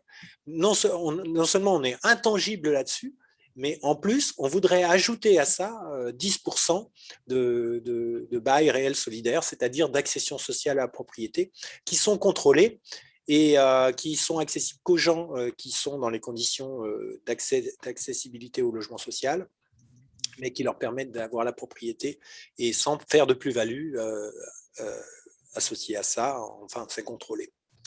Donc ça, c'est un élément important. C'est un autre élément, Christian Coignet l'a un peu évoqué, je voudrais juste y revenir une minute, c'est que justement, avant les mandats de François Gilet, c'est-à-dire avant les années 70, enfin, l'année 71, où il avait été élu maire de Mélan, à 30 et quelques années d'ailleurs, les constructions qui ont eu lieu n'ont pas suivi le schéma de logement social, ou je connais mal, c'était peut-être le maître de conférence qui va prendre la parole pourra éclairer ce point-là. Mais entre les années 50 et 70, on a construit du logement qui aujourd'hui serait du logement social. Et ici à Mélan, dans le quartier des Aiguinards, pour ceux qui connaissent, où vivent 5000 personnes, c'est un quartier assez dense, on a construit à cette époque-là. Et aujourd'hui, beaucoup des immeubles et des copropriétés privées, d'ailleurs, c'est dans ces copropriétés-là où l'association Un Toit pour tous achète des logements Et il y a 13 logements d'un toit pour tous à Mélan dans ce quartier. C'est des copropriétés privées pas très riches et qui se paupérisent d'une certaine manière. Dans ces copropriétés, on a du mal à faire la maintenance courante. Donc, d'une certaine manière, ces copropriétés sont plus fragilisées que le logement social, en tout cas sur la ville. Parce que les copropriétaires ne peuvent pas engager les frais de maintenance, alors je ne suis même pas en train de parler de la transition énergétique qui est nécessaire à faire sur ces bâtiments qui ont été construits à une époque où on voyait les choses autrement, et je ne suis même pas en train de parler de l'embellissement, parce que l'embellissement de la qualité de vie, du cadre de vie, les gens ont du mal à joindre les deux bouts, donc voilà. Donc, il faut réfléchir aussi à ces copropriétés. Et clairement, je ne sais pas si c'est généralisé, mais dans notre ville ici, en fait, on a affaire à des questionnements qui sont sociaux, qui sont exactement ceux du logement social, en fait, pour ces copropriétés. Donc, ça, c'est un élément que je voulais souligner qui me paraît important. Enfin, je pense que, en tout cas, la politique métropolitaine, vous le savez, la compétence logement n'est pas une compétence que communale, elle est avant tout métropolitaine. Hein. Donc, ça nécessite l'entente de l'ensemble des 49 maires de la métropole, en ce qui nous concerne, pour Grenoble-Alpes Métropole. Pour moi, un des enjeux et une des stratégies que je porte à la métropole, en tout cas, c'est d'essayer de rediriger l'orientation des crédits d'État vers les communes en carence. C'est un enjeu important. En fait, pourquoi on se retrouve comme ça? Les communes en carence, bien sûr, il y a eu des choix politiques qui ont été faits, dont j'ai parlé et qui peuvent être remis en question aujourd'hui, mais ok, passons, ça c'est notre passé, et puis de toute façon, on ne pourra pas le refaire, donc on va l'intégrer comme tel, voilà. Aujourd'hui, ces communes en carence ne se trouvent pas qu'en carence qu'à cause de choix politiques. Elles se retrouvent aussi en carence, comme je l'ai dit, à cause de risques, mais elles se retrouvent aussi en carence à cause du prix du foncier, le premier point. Et donc, évidemment, c'est peut-être plus simple d'aller acheter à des endroits dans d'autres communes où c'est 3 fois, 4 fois moins cher le foncier pour faire du logement social et arriver à sortir au prix imposé pour faire du logement social qu'à Mélan.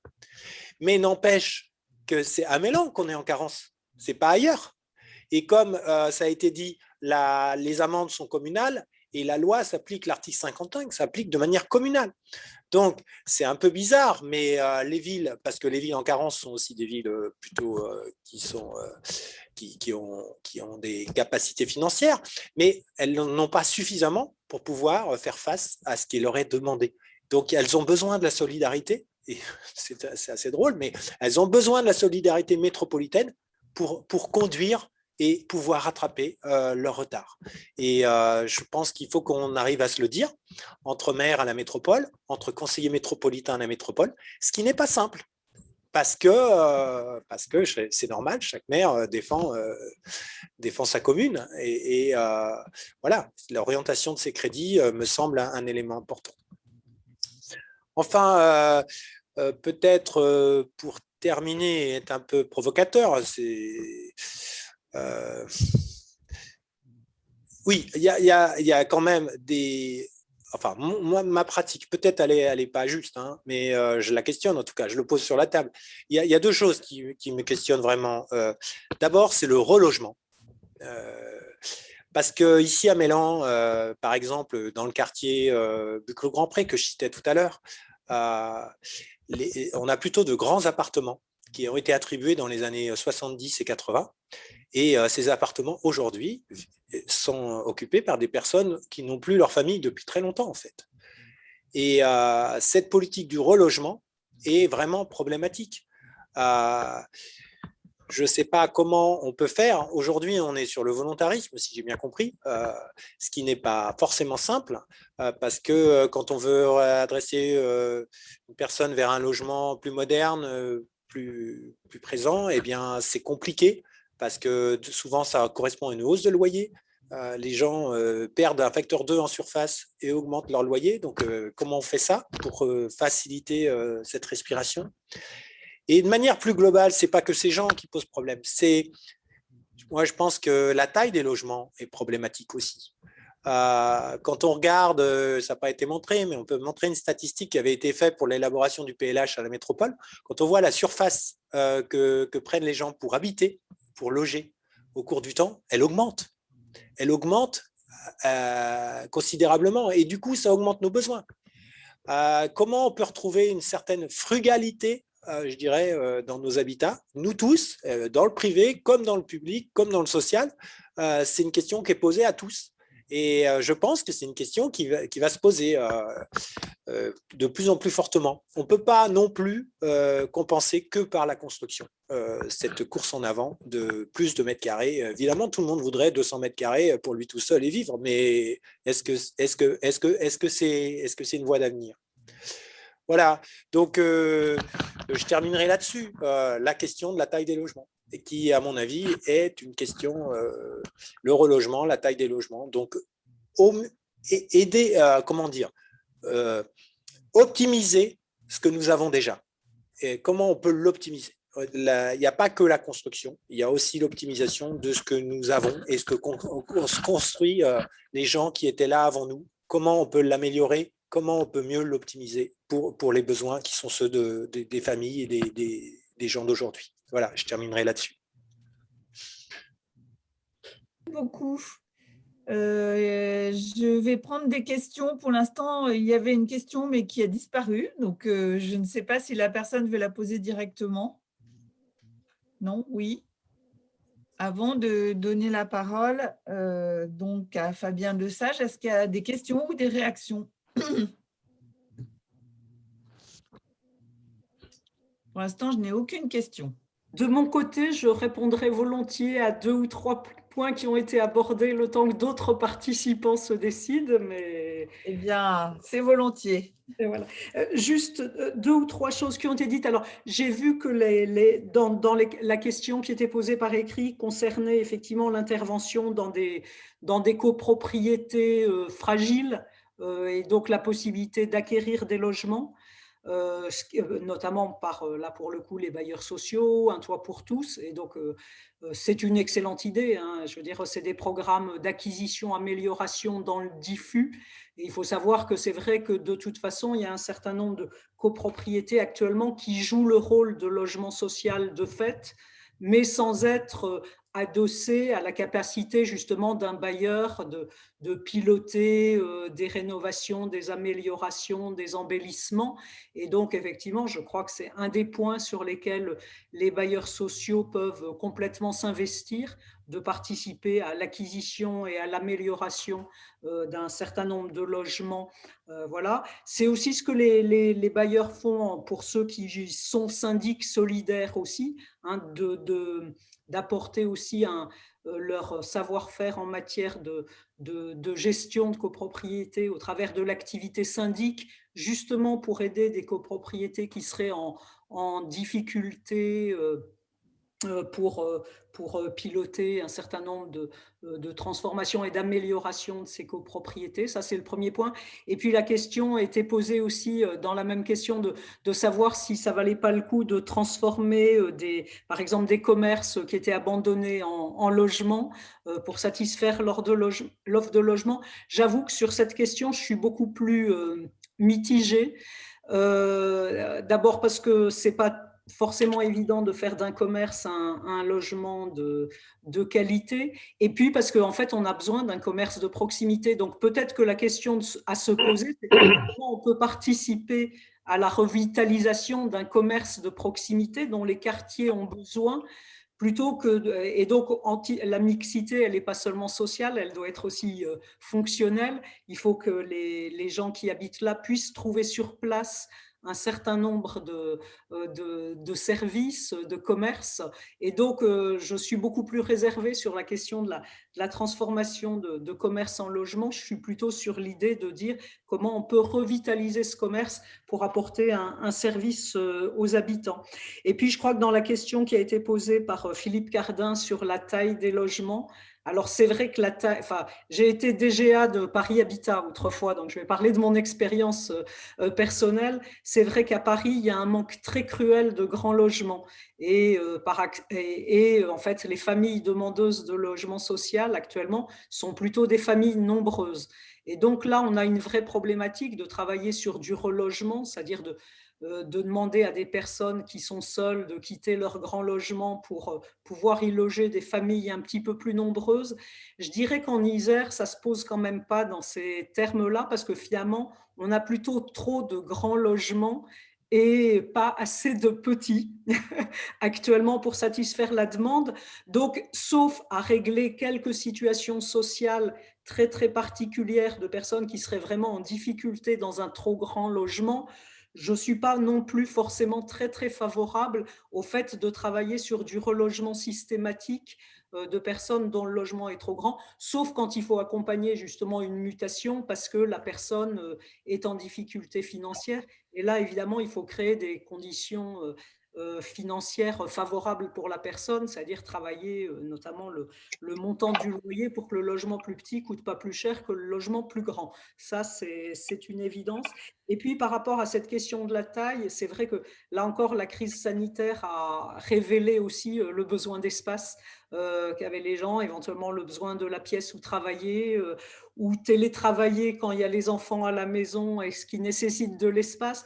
Donc, je ne suis pas sûre que l'avenir, ça soit vraiment de réduire trop fortement la taille des logements. Et je crois que l'expérience actuelle, voilà, même si, je veux dire, en tant que bailleur, on procurait évidemment beaucoup moins cher si on avait besoin de beaucoup de… Si on faisait plus petit, on aurait besoin de moins de foncier et donc le logement coûterait moins cher. Mais je ne suis pas sûre que ça soit l'avenir de jouer à ce point sur la taille.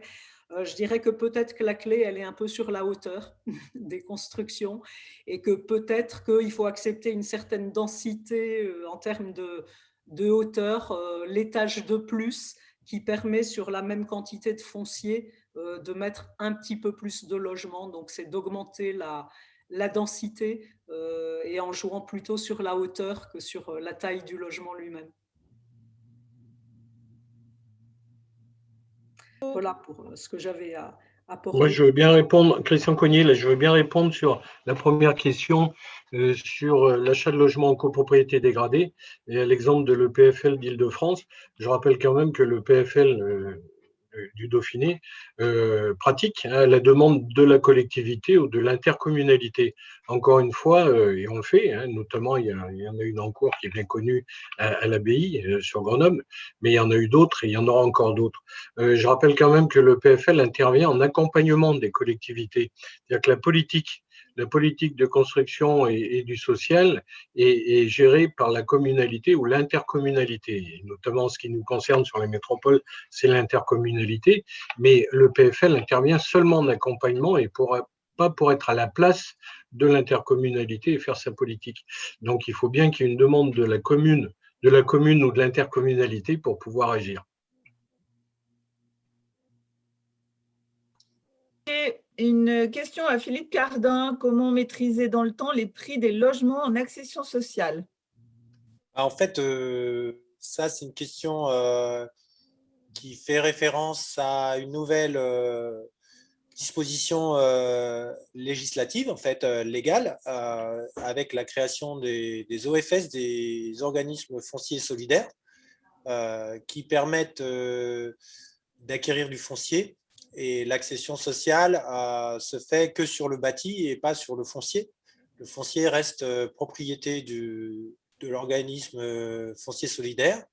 Et ensuite, les personnes qui sont en bail réel solidaire vont payer chaque mois un loyer pour le foncier, ce qui va donc réduire le coût à l'achat de ces personnes, mais ils ne possèdent pas une propriété complète, on va dire, de leur appartement. Ils ont la propriété des murs, mais ils n'ont pas la propriété du sol. Et le sol, lui, appartient à l'organisme foncier solidaire. Donc, et puis, on est sur des coûts de l'ordre de 1 euro par mètre carré et par mois de location du foncier, si j'ose. Voilà. Et ce qui fait qu'ensuite, si quelqu'un est primo-accédant et va dans ce système, ce qui est prévu, mais on n'a pas beaucoup de recul, hein, la loi n'est pas très ancienne, normalement, à la revente, le prix est fixé. De la même manière que le prix est fixé au moment où on lui vend, vers, disons, 2800 € le mètre carré, ensuite, à la revente, on va suivre un indice et la personne ne pourra pas faire de plus-value. Et sera obligé de revendre dans les mêmes conditions d'accession sociale à une autre personne qui va rentrer dans le dispositif, et ainsi de suite. Et normalement, au bout d'un certain temps, l'organisme foncier solidaire va pouvoir être remboursé des emprunts qu'elle a faits pour acheter le foncier initial. Donc voilà, il y a plusieurs OFS qui ont été mis en place par de nombreux bailleurs sociaux, et sûrement que Isabelle Rueff expliquerait ça beaucoup mieux que moi. Là, vous avez eu l'explication par quelqu'un qui n'y comprend rien. C'est souvent les explications qu'on comprend les mieux. C'est ça, les bons pédagogues, c'est ceux qui ne comprennent rien. Du coup, voilà, beaucoup d'OFS ont été montés. Il y en a un qui a été monté à la métropole pour permettre aux opérations métropolitaines de se faire. Donc, normalement, voilà, on peut faire ça. Donc, je reviens au commentaire d'Isabelle Rueff sur la taille. Je suis d'accord avec elle. Quand on met un étage de plus et qu'on n'a pas plus de gens, on n'a pas plus de densification, à mes yeux. Donc, on n'augmente pas la densité. On peut augmenter la densité sans augmenter les mètres carrés. On peut augmenter les mètres carrés sans augmenter la densité. Il faut séparer les choses. Ça me paraît assez important. Et effectivement, les choix qui sont faits, en tout cas dans la ville de Mélan, à cause du PLUI Ville-Parc, c'est effectivement de monter. Et quand je parlais tout à l'heure du permis de construire de PLM, il y a plusieurs habitations qui sont au-delà de 10 étages. Donc, parce que ça colle dans le quartier et qu'on veut favoriser les espaces verts et les usages au sol pour les enfants, pour les personnes qui veulent se reposer, etc. Donc, moins d'horizontalité, plus de verticalité. Moi, j'adhère à ce qu'a dit Isabelle Rueff. Merci. Je reviens sur la disposition dont vous avez parlé et bien expliqué, il me semble, de la séparation justement du foncier et du bâti.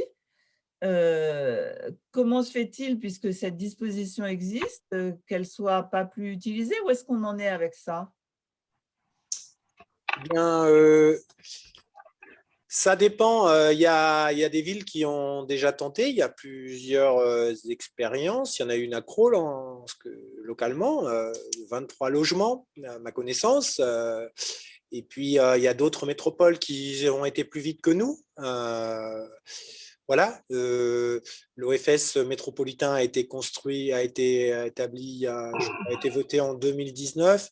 Bon, mais il faut des autorisations, tout ça. Il est fonctionnel depuis peut-être la fin de l'année passée. Je ne me rappelle plus les détails. Mais du coup, voilà, à Mélan, nous sommes volontaires pour tester ça. Ces pratiques d'accession sociale à la propriété, qui sont des logements SRU, reconnus par la loi, pour moi, ne doivent pas remplacer du tout les logements locatifs sociaux. C'est-à-dire qu'à Mélan, ce qu'on applique, c'est le garde-fou, 35% de logements locatifs sociaux, dont j'ai vu que c'était 30% de PLAI, mais nous, à Mélan, c'est 40 ou 50%. Alors, je ne sais pas pourquoi, mais nous, on applique ça. Bon, je ne savais même pas que c'était 30%, mais je ne sais pas pourquoi. Mais nous, c'est 40% minimum et souvent 50%. Voilà, et on le met au-delà. Donc, nous, on est dans nos négociations avec les promoteurs qui sont quelquefois musclés, on va dire ça comme ça. On est parti sur 35% de LLS, dont 40% de PLAI minimum. Et souvent, on voudrait 10% d'accession sociale à la propriété. Donc, ça fait un peu bondir tout le monde. Voilà, mais c'est la vie. Quand un maire est capable de refuser un permis de construire de 502 logements, ça donne à réfléchir aux promoteurs. Voilà, c'est le seul argument du maire, c'est sa signature en bas du permis de construire. C'est ce que j'ai appris.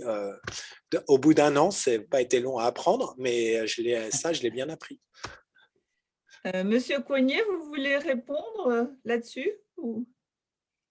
Non, mais moi, je veux juste intervenir sur sur la question de Fabien qui dit que le préfet peut mobiliser l'EPF et que ça arrive rarement sur les communes carencées. Moi, je peux témoigner, puisque Sassenage a été carencé pendant 3 ans, je peux témoigner que le préfet use de son droit de préemption. Alors la méthode, après c'est la méthode, c'est que l'EPF qui agit au nom du préfet, interroge les bailleurs sociaux pour voir s'ils sont intéressés sur le bien qui est vendu. Et si un bailleur social répond, eh bien l'EPF suit, c'est-à-dire agit sur la préemption. Mais s'il n'y a aucune réponse des bailleurs sociaux parce que le bien ne correspond pas à un besoin de construction de logements sociaux, eh bien l'EPF, le préfet en tout cas, n'agit pas. Mais en tout cas, moi je peux vous garantir que quand il y a des besoins, quand il y a possibilité, eh bien ça se pratique et le préfet n'hésite pas. Donc cette possibilité existe, mais malheureusement, pour que ça puisse intéresser les bailleurs, il faut que le prix soit cohérent. Et il faut que ce soit notamment sur de l'ancien ou que ça entre dans le cadre financier d'un projet immobilier, ce qui n'est pas toujours le cas. Voilà. Mais en tout cas, le préfet réagit bien. Est-ce que vous vouliez que je réagisse sur, comme du coup j'ai lu la question. Du foncier et du bâti et sur les possibilités que ça permettait, et où est-ce qu'on en est par rapport à ça sur l'ensemble de l'EPFL? Alors, l'EPFL aujourd'hui a 150 millions de stocks. 150 millions de stocks sur le territoire de l'EPFL, c'est-à-dire sur le territoire de la métropole, sur le Voironnais, sur Bièvre-Est et sur Saint-Marcellin-Vercors. La majorité étant effectivement sur la métropole, donc 90 millions, un peu plus de 90 millions sur la métropole, avec une durée de plus de 7 ans. Vous savez qu'il y a des conventions de portage qui engagent les collectivités, alors soit la ville, soit l'intercommunalité, mais qui engagent la ville pour une revente, en tout cas dans les 7 ans. Aujourd'hui, on en a discuté avec la ville de Grenoble. Sur Grenoble, on a plus de 27 millions qui sont portés depuis plus de 10 ans. Ça veut dire qu'il y a du foncier de disponible. Le problème, c'est qu'effectivement, encore une fois, ce foncier étant généralement couvert par des friches industrielles, quelquefois et souvent d'ailleurs des friches industrielles polluées, le prix de démolition, le prix de dépollution renchérit le coût du foncier, ce qui fait qu'on arrive à des prix qui sont supérieurs au prix du marché. Donc, ce sont des biens qui dorment et qui ne trouvent pas acquéreur parce que le prix est trop important. Et là, je reviens sur la proposition de Philippe qui me paraît très intéressante, de dire que autant l'EPF peut, avec les moyens que l'on a aujourd'hui, qui encore une fois, l'EPF dispose des moyens du contribuable. C'est le contribuable qui paye tous les ans une participation à l'EPF. Donc, l'EPF peut participer, mais pas seul. Il faut que l'intercommunalité aujourd'hui, ou la prime, l'amende sur les communes carencées, serve justement sur les communes carencées à minorer ces prix du foncier de manière à ce qu'on puisse construire, on trouve preneur, que les bailleurs puissent intervenir avec un équilibre financier qui soit acceptable pour les bailleurs. Donc, en mettant cette prime sur partie en tout cas de cette prime sur les communes carencées, avec l'aide de l'EPFL, on doit trouver un moyen de réduire le foncier. Pour moi, la clé, c'est pas la densification par la hauteur, je suis désolé Isabelle, mais c'est vraiment le prix du foncier. Il faut qu'on arrive à trouver des solutions pour réduire le prix du foncier sur l'ensemble de la métropole, comme ailleurs d'ailleurs, mais surtout sur la métropole. Et encore une fois, avec l'action. Alors les communes, comme l'a dit Philippe très justement, les communes, même si certaines ont des moyens, elles n'ont pas des moyens suffisants pour arriver à supporter l'histoire qu'elles ont, parce qu'encore une fois, il y a des maires qui arrivent, des nouveaux maires, et qui subissent les achats portés par l'EPF depuis de nombreuses années, des achats qui ont été faits par méconnaissance des anciens élus qui croyaient que l'EPF était là pour acquérir sans comprendre le fonctionnement de l'EPF. Et c'est là aussi le rôle que je mène avec les personnels de l'EPF depuis quelques mois, c'est d'aller expliquer à chaque élu comment fonctionne l'EPFL, quelle est l'action que l'EPF l'EPFL peut amener pour aider les communes, en tout cas, à construire. Donc voilà, c'est aujourd'hui, les communes n'arrivent pas à financer et à baisser le prix du foncier. Seuls des apports complémentaires pourront amener à ça. Donc moi, je dis effectivement, les pénalités, je suis très favorable à ce que les pénalités des communes carencées interviennent sur leur commune pour abaisser le prix du foncier, mais également avec l'aide de l'EPF. D'ailleurs, c'est une discussion qu'on a engagée au sein de l'EPF et on va l'engager avec la métro. J'ai rencontré le président Ferrari, on lui a expliqué et il est très favorable, en tout cas, à engager une discussion sur cette solution-là. Il y a une question de Clotilde Tarditi. Est-ce qu'elle veut la poser directement ou est-ce que… Alors, je vais essayer de la trouver pour activer. Bon, je vous la lis, je pense que ça va être plus rapide. La question du financement du logement social semble toujours être un élément important de l'équation pour sortir les opérations, y compris sur les territoires où le foncier est le plus cher. La question du niveau où s'exerce la solidarité se pose. Le prolongement des obligations de la loi SRU ne devrait-elle pas s'accompagner d'un réinvestissement majeur du niveau national dans le financement du logement social? Peut-être que Fabien, vous pouvez répondre à ça? Alors oui, tout à fait.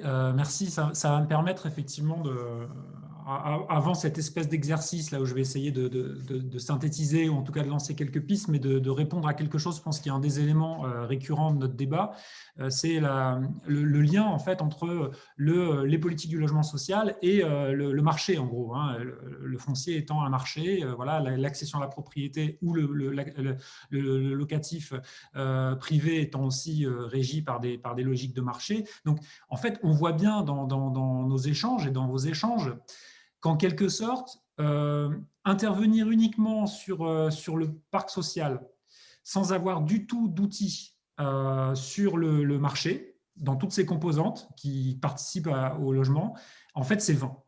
C'est vain, c'est-à-dire qu'effectivement, et c'est vain, alors on en a des bonnes illustrations, c'est-à-dire qu'une des illustrations qui, à mon avis, est assez éloquente, et qui pourtant est un cas de volontarisme, c'est le cas parisien. Paris, donc avec une rareté pour le coup foncière que personne ne contestera, c'est le contexte le plus difficile d'acquisition du foncier, est passé de 13,5% de logements sociaux début 2000 à 21,5, 22% aujourd'hui. Donc aujourd'hui, on pourrait dire que du point de vue du logement social, Paris a rempli ses objectifs en raison d'un volontarisme très fort, voilà, d'outils d'intervention publique, l'établissement public foncier, la récupération du foncier public, etc., etc. Qui pourrait dire aujourd'hui qu'il n'y a plus de problème de logement à Paris? Personne. Parce que précisément, en fait, en dépit du dispositif de contrôle des loyers, on pourrait dire que le marché libre suit son cours et donc augmente la tension et augmente ce qu'on observe, c'est-à-dire la dualisation en fait, des parcs de logement qui s'accroît. C'est-à-dire, j'en reparlerai rapidement, mais il y a une dualisation qui s'opère aujourd'hui au sein du parc social. C'est-à-dire que les logements sociaux qui se construisent dans les communes SRU ne sont pas les mêmes que ceux qui se construisent dans les quartiers prioritaires des politiques de la ville et donc ça crée des vraies logiques de filières aussi assez distinctes. Mais voilà, il y a cette coexistence. Alors, donc, je pense que pour répondre je pense que c'est l'invitation que nous fait Clotilde Tarditi, c'est-à-dire qu'effectivement, il faut qu'il y ait du coup une politique publique nationale sur le logement social, mais aussi d'interroger d'autres types d'outils. Et ces outils, ils existent parfois. Les zones à aménagement différé, il me semblait, moi, que c'était un outil de la loi foncière de 67 qui permettait de limiter la spéculation sur le foncier. Et donc, voilà, donc les pouvoirs publics et les intercos peuvent utiliser ces outils pour ZADer des espaces dont on sait qu'il peut y avoir des logiques spéculatives sur ces espaces et du coup d'avoir une disponibilité foncière à terme qui soit moins compliquée que si effectivement on laisse faire le marché et puis on dit « Ah bah tiens, le logement maintenant, le foncier il est à vendre, mais il est à vendre cher ». Voilà, et dernier élément, et puis Clotilde Tarditi le connaît bien puisqu'elle est actrice des politiques du logement au Québec, mais je voudrais rappeler aussi tout l'intérêt de ne pas laisser non plus forcément évoluer complètement librement, notamment le parc locatif privé. Le Québec, ce n'est pas l'Union soviétique, ce n'est pas Cuba, mais il existe une régie du logement qui régule en fait les loyers dans le parc privé. Alors avec plus de mal ces dernières années qu'auparavant, mais qui pendant très longtemps a contribué à limiter la hausse des loyers dans le parc privé, donc à limiter la dualisation aussi des très très forte qu'on observe aujourd'hui. Donc, c'est autant de pistes, bien sûr, qui sont très vastes. On n'en est pas là. On voit bien qu'il y a des acteurs politiques très forts qui s'opposeraient éventuellement, qui s'opposent déjà aujourd'hui au contrôle des loyers, par exemple. Alors, on voit bien les difficultés qu'a eu Lille ou Paris de le mettre en place. Ça intéresse du monde, ça intéresse Grenoble, je crois, j'ai cru comprendre. Voilà, mais ça forme un tout, en fait. Les parcs de logement, ils sont très largement intégrés. Et puis parce qu'aussi, il y a des mobilités de l'un à l'autre. Il y a des gens qui quittent le parc locatif privé pour aller dans le parc social. Et l'inverse se produit aussi. Donc, il faut qu'il y ait une possibilité de flux entre ces parcs. Et typiquement, si on n'a pas la main du tout sur les logiques du parc privé, on empêche les flux entre le parc social et le parc privé. Ok, merci beaucoup. Avant de vous redonner la parole pour des mots de conclusion, il va peut-être y avoir des réactions. On aimerait, du côté d'Un Toit pour tous développement, c'est-à-dire la partie d'Un Toit pour tous qui construit, Paul Coste nous demande de poser la question qui se pose à l'intérieur de l'association aujourd'hui. Aujourd'hui, on réhabilite environ 20 logements par an. Il est question pour nous de passer à 25. Est-ce qu'on devrait faire plus, comme on l'envisage? Qu'est-ce que vous en pensez? On aurait besoin d'avoir des réponses sur ce sujet. Donc, dans les futurs échanges, ça serait bien que vous nous donniez votre avis. Arthur L'Huissier nous dit que pour compléter le panel des actions possibles pour produire des logements sociaux dans le diffus, il y a également la captation de logements privés conventionnés auprès de l'ANA. Et il peut y avoir là un levier intéressant. Qu'est-ce que vous en pensez? Est-ce que c'est une bonne idée? Et puis, avant de vous laisser débattre un petit peu à partir de ces questions-là, je voudrais donner la parole à François Mollard, qui voulait intervenir pour poser une question. Alors, faut que je le retrouve. Voilà. Bonjour. Bonjour. En fait, je tenais surtout à répondre. En fait, j'ai entendu plusieurs choses. Première chose, ce que je voulais dire, c'est que l'effort de construction du logement social, j'ai beaucoup entendu parler des communes carencées, mais je rappelle que les communes carencées, ce n'est qu'une part des communes qui sont encore soumises à la loi SRU. C'est-à-dire qu'on a beaucoup plus de communes qui doivent produire du logement social.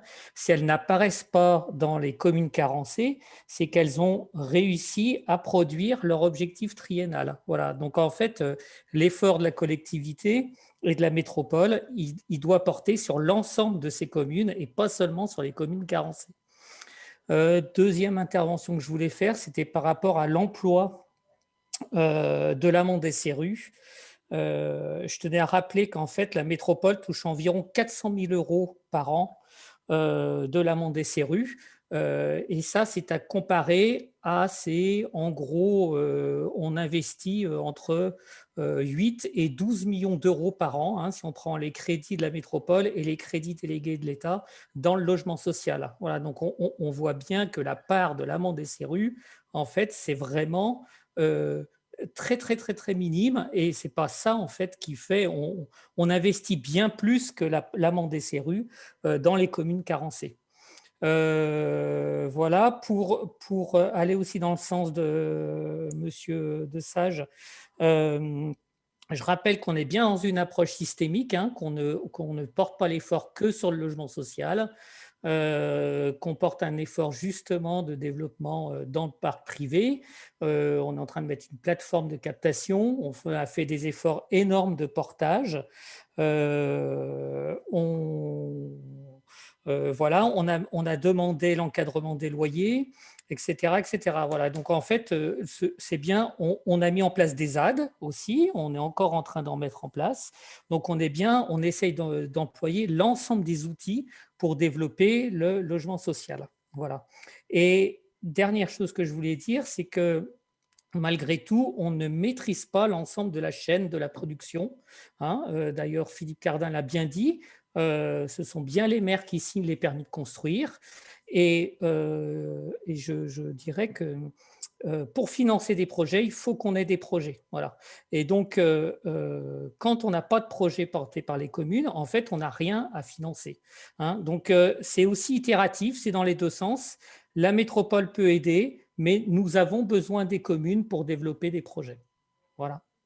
Merci. S'il y a des réactions, je vous propose encore 2 minutes avant de passer la parole à Fabien Desage pour une conclusion, une synthèse. Juste, effectivement, c'est important de dire que la commune de Mélan vient d'être carencée. Elle était en manque de logement social depuis longtemps. Elle n'était pas carencée. Elle avait quand même une amende à payer. Mais, donc, il y a différents statuts sur les communes. Alors, évidemment, on voit celles qui sont carencées parce qu'on en a fait une publicité nationale. Pour la ville de Mélan, l'amende est quand même entre 400 et 500 000 euros par an, hein, je tiens à le dire. Et pour les équipes municipales qui ont changé, comme la nôtre qui se met en place, c'est une double peine. Et moi, j'ai écrit, en ce qui me concerne, j'ai écrit au préfet parce que je trouve que c'est, nous devons payer une amende de l'ordre de 500 000 euros, alors que nous rentrons dans une démarche de production de logement social. Et donc, c'est compliqué. Et l'augmentation de l'amende est aussi une double peine. Donc, je trouve qu'on devrait avoir une analyse plus politique de ce qui se passe et de ne pas faire porter aux équipes nouvelles qui ont des nouveaux changements. On devrait pouvoir leur faire confiance 2 ans. Le temps qu'on voit s'ils mettent en place un contrat de mixité sociale ou s'ils sont vraiment proactifs, s'ils signent ou pas. Voilà. Mais c'est dur pour les nouvelles équipes. Non seulement elles ont à rattraper le retard que n'ont pas fait leurs prédécesseurs, mais en plus, on leur double l'amende, ce qui fait qu'on leur réduit leurs moyens de faire. Donc, c'est quand même assez difficile. Oui, je peux pas répondre à ça, mais je pose une autre question derrière. C'est 2 ans, ça c'est pas suffisant d'après ce que je comprends. Oui, mais l'amende est sur 2 ans. C'est pour ça que j'ai dit 2 ans, parce que on peut. Il y a un processus qui fait qu'on ne paye pas l'amende si on a investi l'argent de l'amende, mais ça se passe 2 ans plus tard. Donc, si on a, par exemple, aujourd'hui, la commune de Mélan a ses 500 000 euros d'amende, si l'année 2021, nous investissons 500 000 euros dans le logement social, en 2023, nous ne paierons pas l'amende. Par contre, si nous investissons que 100 000 euros, en 2023, il faudra payer les 400 000 euros restants. Et donc, en 2021, nous, on va investir 500 000 euros pour ne pas payer d'amende en 2023, mais on doit payer 420 000 euros à l'État parce que nos prédécesseurs, il y a 2 ans, n'ont pas investi. OK. Donc, c'est pour ça que je parle de double peine. C'est bien clair. Merci beaucoup. On va... Il n'y a pas d'autres questions pour tenir notre temps. Oui, non, moi, juste Christian Conny, je suis obligé de vous laisser parce que j'ai une réunion impérative à 14h que je mène. C'était très intéressant en tout cas. Et puis, merci. Merci d'avoir été avec nous et on passe la parole à Fabien Desage pour des éléments de synthèse. Merci d'avoir été avec nous encore. Merci beaucoup, merci pour l'invitation de l'Observatoire. Forcément, ce sera un peu décousu parce que voilà, c'est toujours un exercice difficile, puis je ne l'avais pas préparé a priori. J'ai essayé de réagir un petit peu à ce qui a pu se dire. C'est plutôt des pistes de réflexion et puis aussi quelques éléments sur ce que dit et ce que c'est la recherche aujourd'hui sur cette question. Parce que c'est un des premiers points sur lesquels je voulais revenir et qui me semble, à mon avis, potentiellement assez problématique, c'est la faible prise en compte par les acteurs des politiques publiques, en fait, des travaux de recherche en France, des géographes, des économistes, des sociologues, des urbanistes, qui commencent à être assez nombreux sur cette question, dans la mesure où, effectivement, ça fait une vingtaine d'années, ça fait 20 ans, on a fêté les 20 ans de cette loi, et on pourrait dire que ça fait pratiquement 20 ans, en fait, que les chercheurs travaillent sur cette loi, sur son application, sur sa mise en œuvre, sur ses obstacles. Voilà, je peux m'empêcher de penser quand même que c'est problématique, par exemple, que la Commission nationale de la loi SRU, donc présidée par Thierry Repentin, un élu de votre région, n'intègre pas d'enseignants-chercheurs. La Cour des comptes, qui vient de réaliser un rapport pas inintéressant sur l'application de la loi SRU, n'a auditionné aucun chercheur.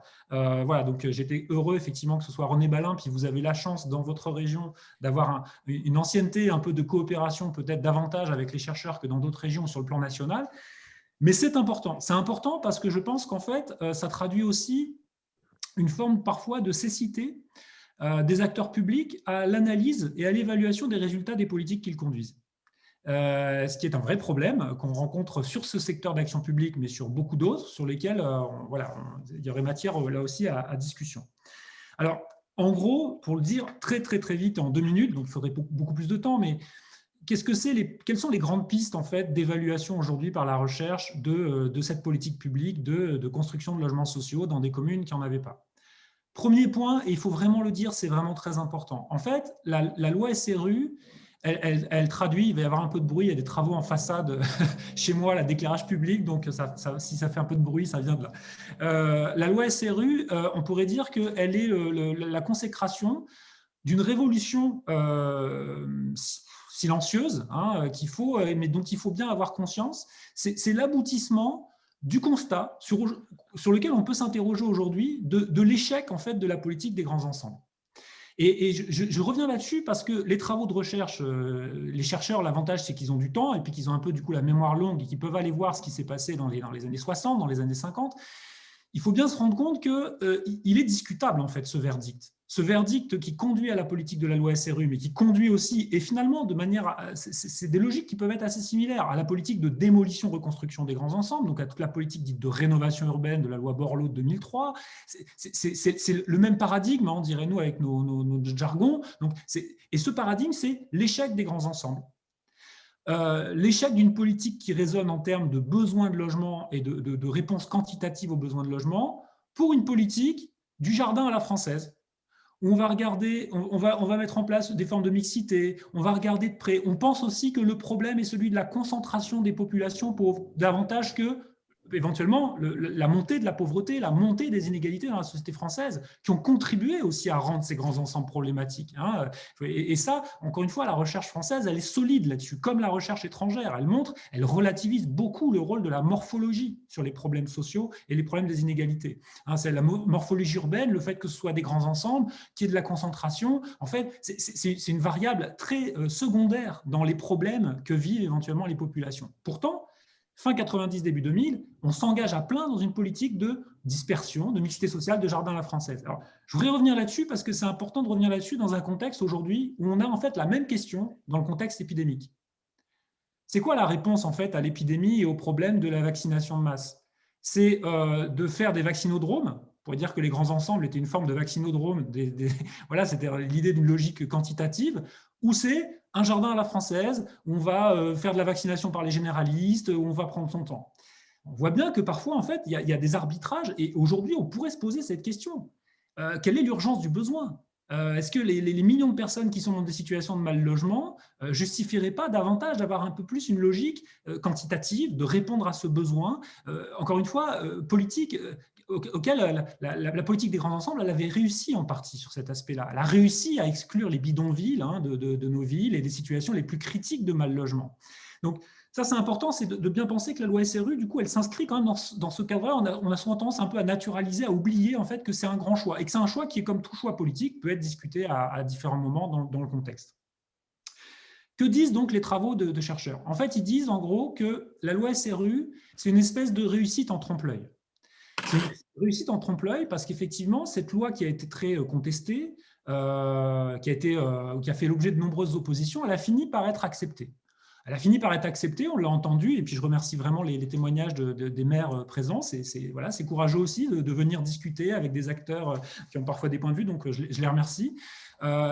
Cette politique de la loi SRU, elle a été acceptée. L'article 55, il a fini par être accepté. Ça n'a pas été facile du tout, mais il a été accepté. Il a été accepté, j'allais dire, c'est un petit peu, je force les mots parce que je n'ai pas beaucoup de temps, hein, excusez-moi pour les termes, mais ça a été un petit peu un marché de dupes.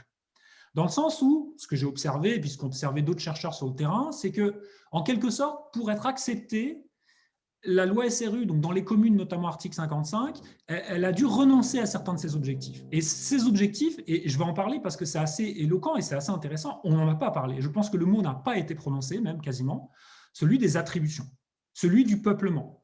En fait, à qui sont destinés les logements sociaux qu'on construit?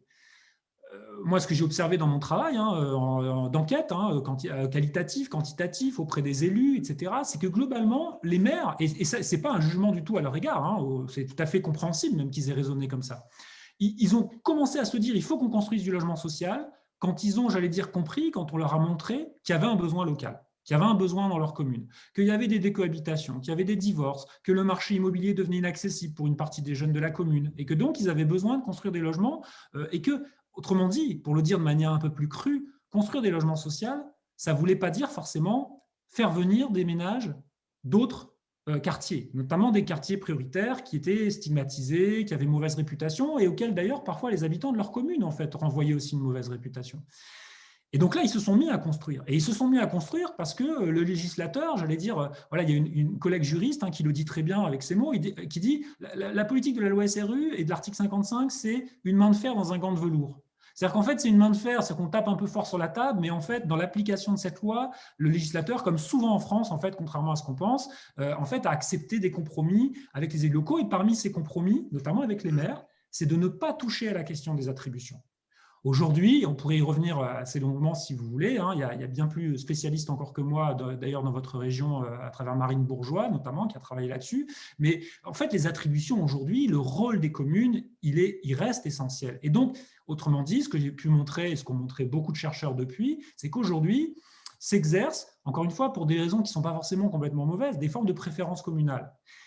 Ce qui pose problème, parce que vous voyez, ça veut dire que ça empêche toute logique déségrégative de la loi. Et ça permet de comprendre un paradoxe. C'est que cette loi, elle a été appliquée, elle a permis de construire des logements sociaux. Il y a 50% des logements sociaux en France aujourd'hui qui sont construits dans des communes article 55, sauf que la ségrégation socio-spatiale, depuis 20 ans, non seulement elle n'a pas baissé, mais elle a plutôt augmenté. Et donc, comment expliquer ce paradoxe ? C'est qu'en fait, les attributaires des logements dans les communes SRU, c'est majoritairement des habitants qui ont des liens avec la commune, qui ne sont pas issus des quartiers prioritaires et qui donc, en fait, il n'y a pas tellement de mobilité et tellement de flux. Et ça, c'est un peu un angle mort. Alors, c'est paradoxal parce que vous voyez bien que c'est un angle mort qui permet à la politique d'avancer. C'est-à-dire c'est parce qu'en fait, on ne lève jamais ce lièvre qu'en quelque sorte, il n'y a pas d'opposition radicale à l'application de la loi SRU et à la construction de logements sociaux. Et j'allais dire que pourtant, c'est un problème. Parce qu'en tant que société, et je vais terminer là-dessus, j'avais plein d'autres choses à dire, mais je vais terminer là-dessus en recitant l'abbé Pierre, par lequel on a notamment René Balin avait terminé son intervention. Est-ce qu'en fait notre société, elle peut durablement se projeter dans une société dans laquelle les parcours résidentiels, pour une partie des ménages, notamment dans les quartiers prioritaires, eh bien, ces parcours ils sont bloqués. Ces ménages, ils ont très peu de chances, voire aucune chance, je l'ai observé de manière un peu concrète, je pourrais étayer longuement, d'accéder en fait aux nouveaux logements construits dans les communes SRU. Et voilà, et donc concrètement, ce que je pense aujourd'hui, ce qui serait très important d'arriver à diffuser, c'est l'idée que cette ségrégation et surtout les discriminations qui peuvent être liées aux ségrégations, elles ont un énorme coût en fait pour notre société. Elles ont un énorme coût parce qu'elles construisent des formes de séparatisme, parlons-en. Voilà, aujourd'hui, c'est quoi le séparatisme ? Je rappelle quand même, c'est toujours important de le dire, que les quartiers privilégiés sont toujours beaucoup plus ségrégés socialement que ne le sont les quartiers populaires. Et je ne l'ai pas regardé, je n'ai pas fait l'exercice dans la région grenobloise, mais je le connais très bien pour la région lilloise et la région nantaise. Je peux vous dire que la variété des ménages dans les communes résidentielles supérieures est toujours beaucoup plus faible que la variété, même dans les QPV. Donc, voilà, aujourd'hui, cette forme de séparation de la société, c'est un vrai enjeu. Et voilà, alors est-ce que les élus ont les moyens, ont la volonté toujours de lutter contre ça ? Peut-être s'il faut se projeter vers l'avenir, je dirais que moi, je suis très sceptique sur la capacité de la loi 4D. C'est a priori là-dedans que la loi SRU va être prolongée. Moi, je suis très sceptique. On peut engager les paris si vous voulez, mais Emmanuel Wargon, à mon avis, ne gagnera pas sa bataille contre le Sénat. Pas maintenant. Et donc, effectivement, ce qui risque de se passer, elle a été évoquée, mais elle n'a pas été citée, mais Dominique Estrosi Sassone, par exemple, est partisane d'assouplissement, d'accommodement, et donc, on risque d'avoir quelque chose qui soit à minima et qui fasse qu'en fait, on ne pourra pas se confronter à cette question de l'ordre socio-spatial. Est-ce qu'on s'accommode, en fait, d'une société ségrégée, dans laquelle la ségrégation augmente, et elle augmente pas seulement parce que les pauvres veulent vivre ensemble, mais parce que les riches ne veulent pas des pauvres. Et aujourd'hui, alors, je vous coupe juste 2 minutes parce que Philippe Cardin nous dit que lui ne comprend pas votre argument sur l'attribution, justement. Alors, en fait, l'argument c'est l'attribution. 2 minutes, parce que là, on a déjà. Pour le dire très court, en fait, c'est que dans les commissions d'attribution de logements sociaux, dans lesquelles il y a des prêteries, hein, des dossiers qui vont être présentés, même si aujourd'hui, effectivement, il faut en présenter plusieurs. On pourrait revenir sur la loi Elan, d'ailleurs, et sur la cotation de la demande, puisque je travaille dessus actuellement. Concrètement, aujourd'hui, qu'est-ce qu'on voit, qu'est-ce qu'on objective? C'est que les ménages qui ont un lien avec la commune, qui correspondent aux critères en termes de revenus, hein, c'est-à-dire qu'il y a tellement de gens qui correspondent en France aux critères en termes de revenus, hein, il y a à peu près 66% de la population qui peut rentrer dans un plus, qu'en fait, quand il y a 2 dossiers ou 3 dossiers, pour ceux qui arrivent jusqu'à la commission d'attribution, en fait, les liens avec la commune sont prépondérants. Donc, moi, j'ai observé ça très clairement. C'est-à-dire que si vous regardez les communes résidentielles supérieures où il y a des logements article 55, eh bien, les ménages qui ont un lien avec la commune ont beaucoup plus de chances d'obtenir un logement social dans la commune que des habitants des quartiers prioritaires environnants. Même si parfois, ce sont des communes limitrophes, en fait, des quartiers, des communes SRU sur lesquelles j'ai travaillé. Donc, vous voyez, il y a des phénomènes, hein, voilà ce que les sociologues appellent, hein, c'est un terme statistique au départ, mais une discrimination. C'est-à-dire que vous avez moins de chances d'obtenir un logement si vous n'avez pas de lien avec la commune, si vous n'y habitez pas, si vous n'y travaillez pas, etc., etc. Et ça pose un problème. Ça pose un problème qui est un problème de discrimination. C'est-à-dire que ça veut dire que des gens sont bloqués en fait, dans leur quartier et ne peuvent pas le quitter pour un logement social qui serait éventuellement plus ajusté à leurs besoins, à l'évolution de leur famille, à leur trajectoire. OK. Voilà. Nous avons un peu dépassé notre temps. Merci à tous. Vous avez évoqué la loi 4D et on va en parler bientôt, puisque donc on vous donne rendez-vous. Il n'y aura pas de 12-14 au mois de mai, mais il y en aura un au mois de juin et il sera justement sur la loi 4D. On vous en reparlera et on communiquera là-dessus. On vous remercie beaucoup à tous et on vous dit très à bientôt et on espère que les orientations et les échanges vont permettre aux choses d'évoluer de manière positive. Merci à tous. Merci beaucoup. Bonne journée.